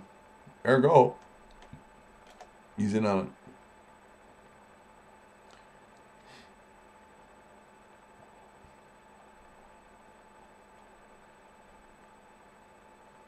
So the move is implied in this one. Where's the first keyframe? It's there, and where's the second one? Is there. It couldn't be easier. It's from one side of the screen to the other. So wherever this guy is, I now have to do a keyframe move, which is exactly the same as this one. Hey, there must be a simpler way of doing it. There is. Since this move has already been customized and made easy, if I how's home key to get the whole thing in view. A to select both control points. Control C to copy them for copy pasta.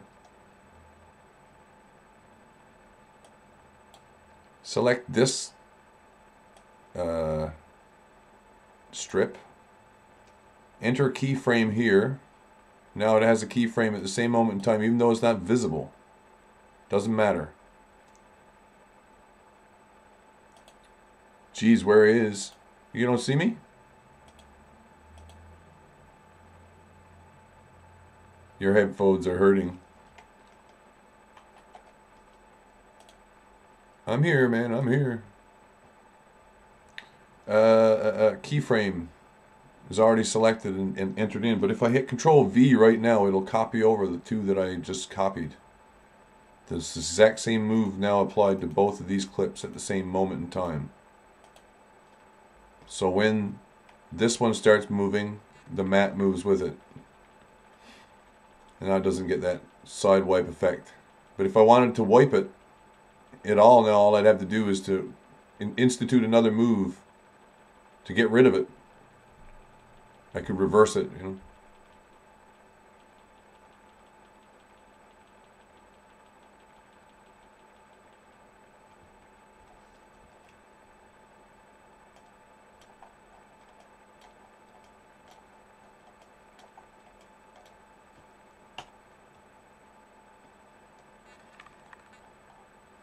Last thing, fading it out. It's currently set to alpha over. Here's the opacity at the last moment. 1, 2, 3. Let's say it gets 1 second fade out. Hit opacity again. Skip forward with up arrow. 0 entered in by text. Hit I to give it a keyframe again. So now the keyframes include a blend opacity set. If I hit home, I see both of those. Again, starts out with this wonky default curve. Definitely want that to be a smooth curve. It could be accelerated on one side or the other. But I'd rather start with that as a vector curve. Let's try that first.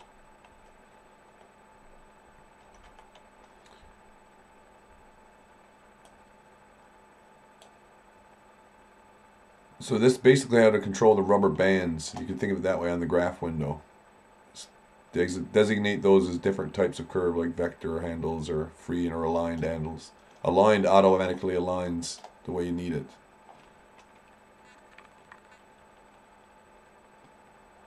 That's the last clip? No, there's one more.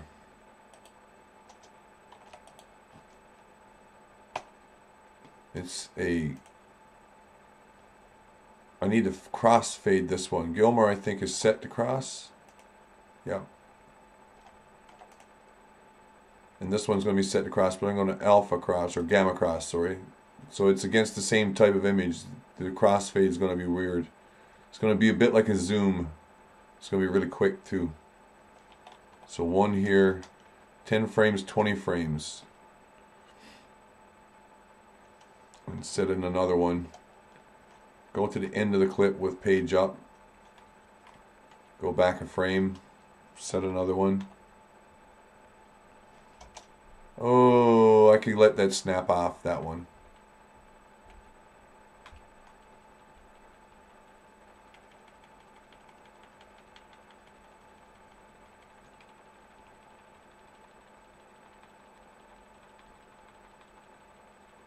And yeah, he really is moving his camera that much when it happens.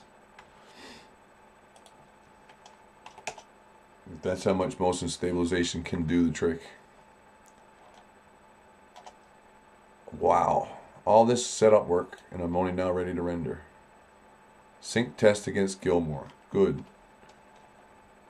Gilmore's got audio. And it's enabled.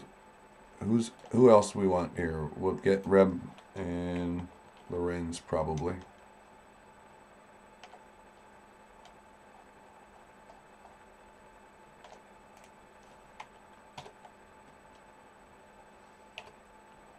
Check my audio levels. 75% for Lorenz. Should be good. Car attack. That's Gilmore. I'm going to go 82% for him because he's so close at the beginning. Rebel, 72%.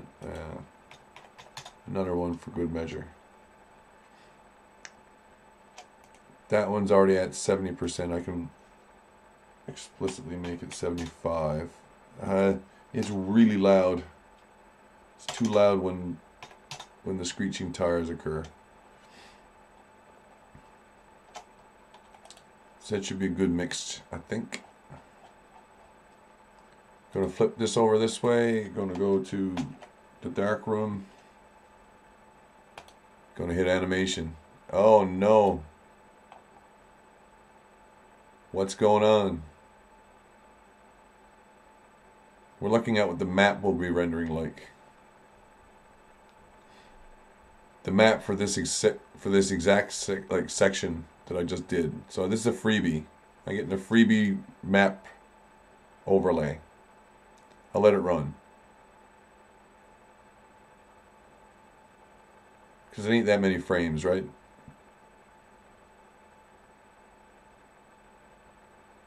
All the colors are way brighter here than you might expect. This is because they all have shadeless texture or shadeless material applied to them. So it doesn't emit light to one another, but they don't need light, like a light object to throw light on them, and they don't receive shadows the same way either.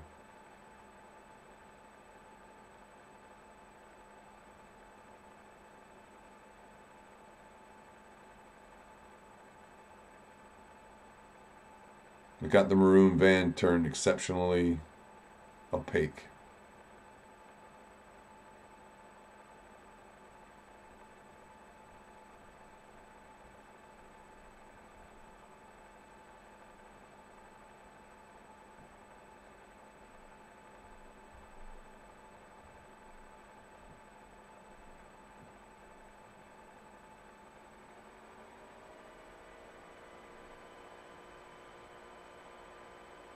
I'm going to have to rename this one too for the map.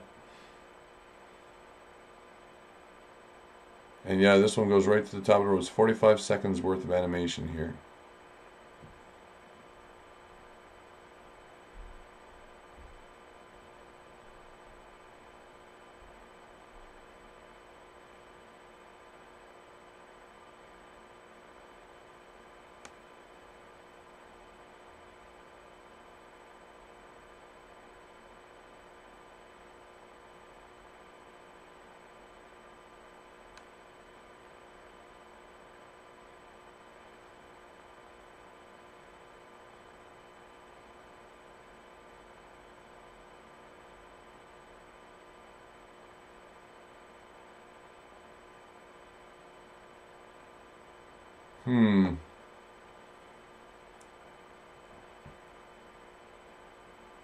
Lorenz, oh, David, you headed out, are you?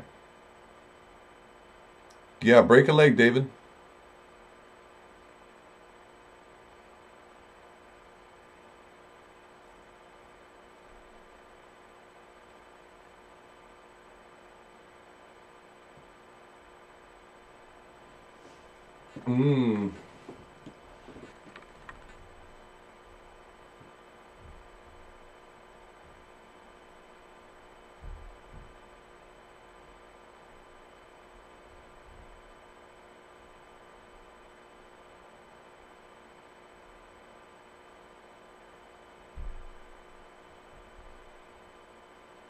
Gee, I begin to wonder, is this in perspective mode, not orthographic? But I know it's in ortho.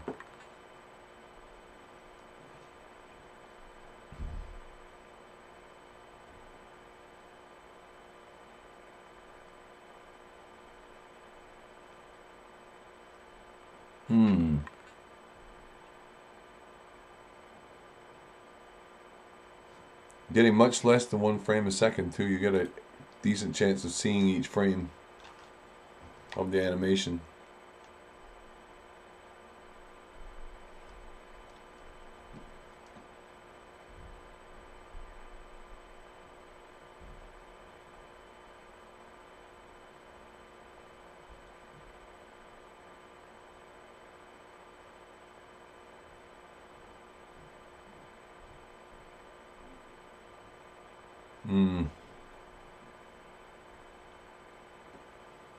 Challenger's slightly opaque, but I did it that way on purpose.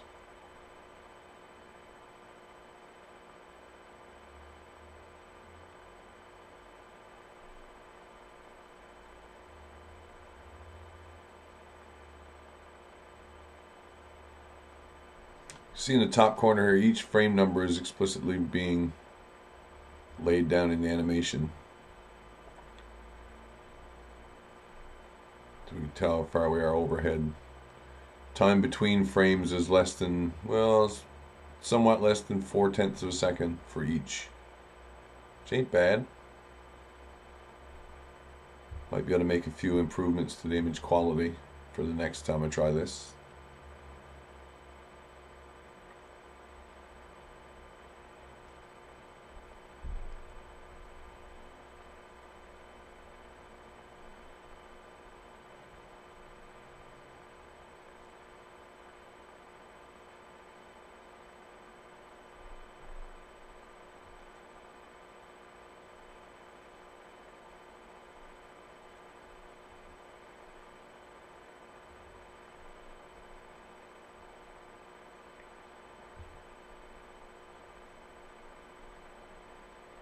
Yeah, mall crossover road.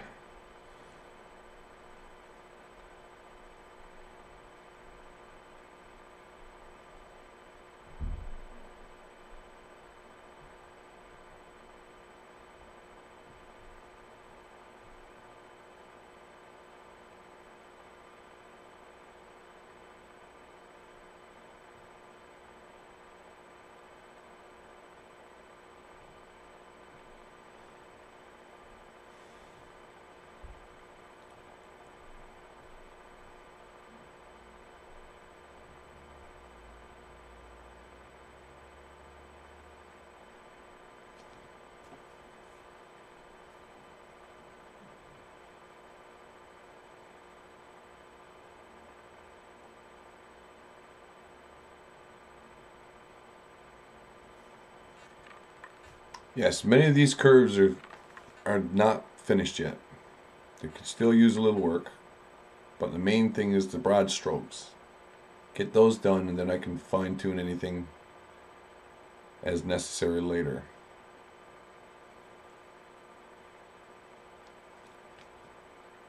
And this is just about done. 7 minutes for that part, not too bad. The other one's going to be longer.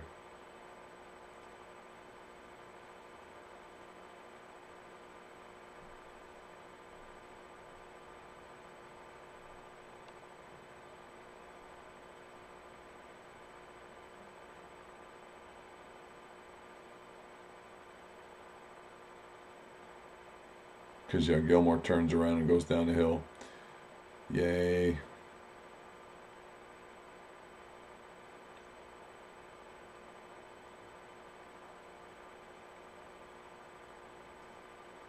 Quite obviously, this clip doesn't have to be doing anything for the last several minutes.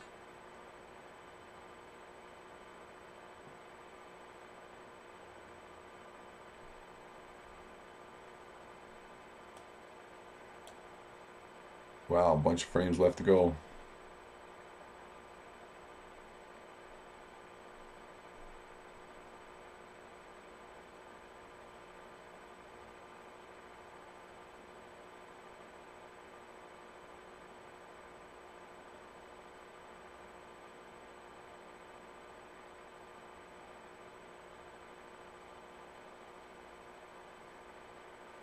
That's those.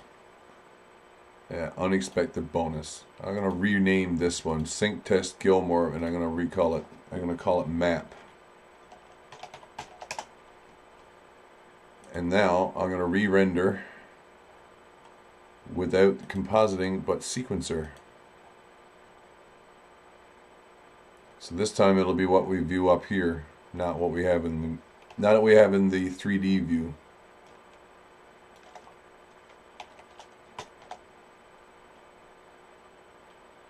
I might as well save it.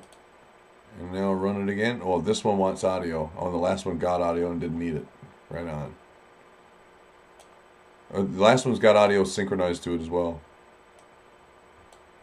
Let's check this out. This says it's going to be 2 minutes rendering.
Oh yeah. Might be a little bit long. Seems like it still thinks it's going to be 2 minutes and 20 something seconds before it's finished. This is the never-ending story. Once the top number and the bottom number reach the same, it'll be 50%. So you can kind of get an idea where we're going to be at 50% from the top number.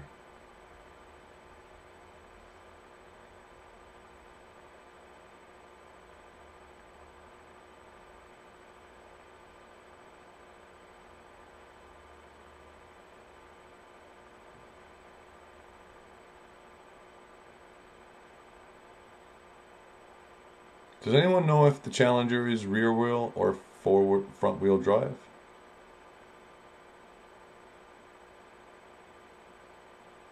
Gotta think it's rear, but you never know, right?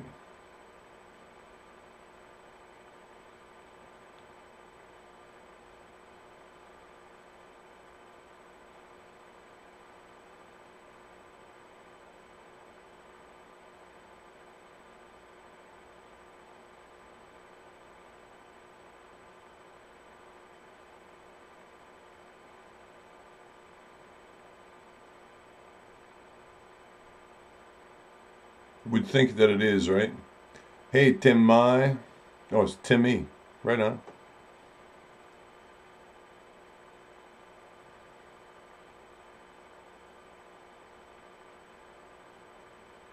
No stopping or standing on mall. So he's using a zoom on that camera too. He's not as close to the corner as he seems to be. That just rendered, hot off presses. Shall we have a look? Do believe that's like justified and called for. Here we go. Sync test Gilmore. 13 megabytes, no longer, no larger.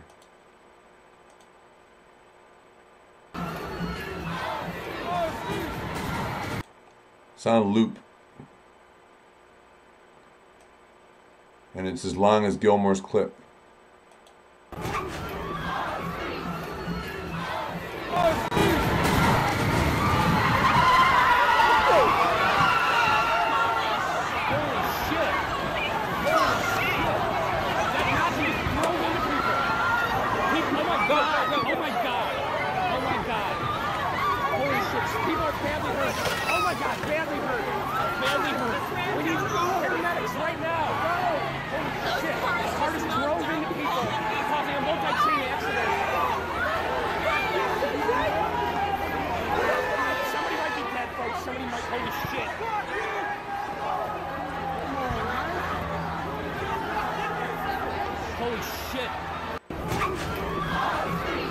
Hell of a cut there.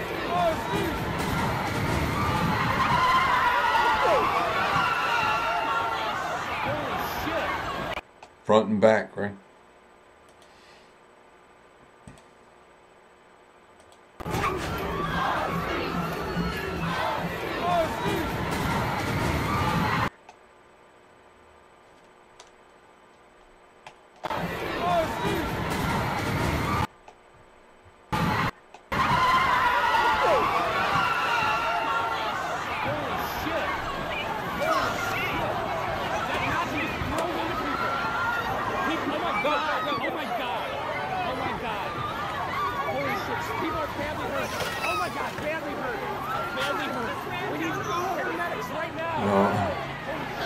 Only just noticed that he seemed to skid a little there.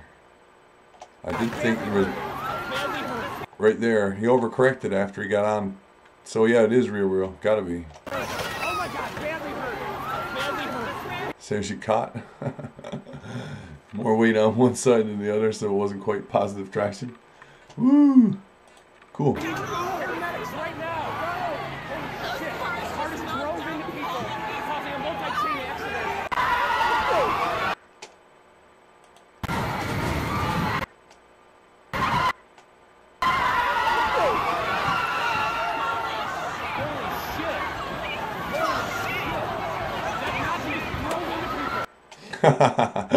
Right there.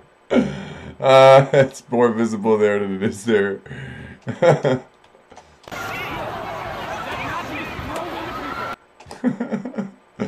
Oh wow, I should make nut bigger.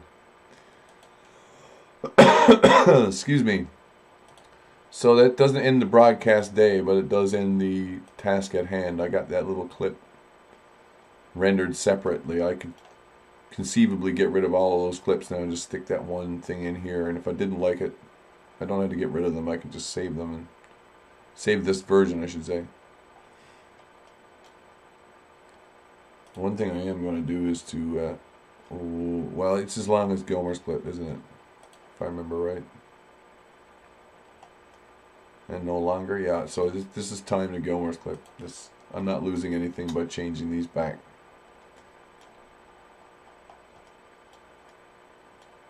That's Lorenz. That's Ford Fisher. Alt H. Back one. Whatever this frame number is. Timeline. Control copy and then Control V.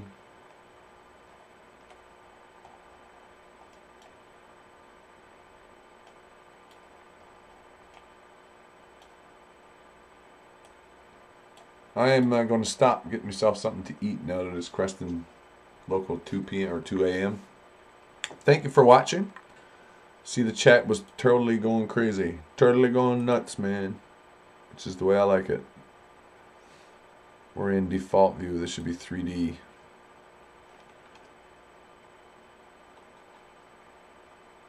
Oh, I can turn off rendered view too. Ooh.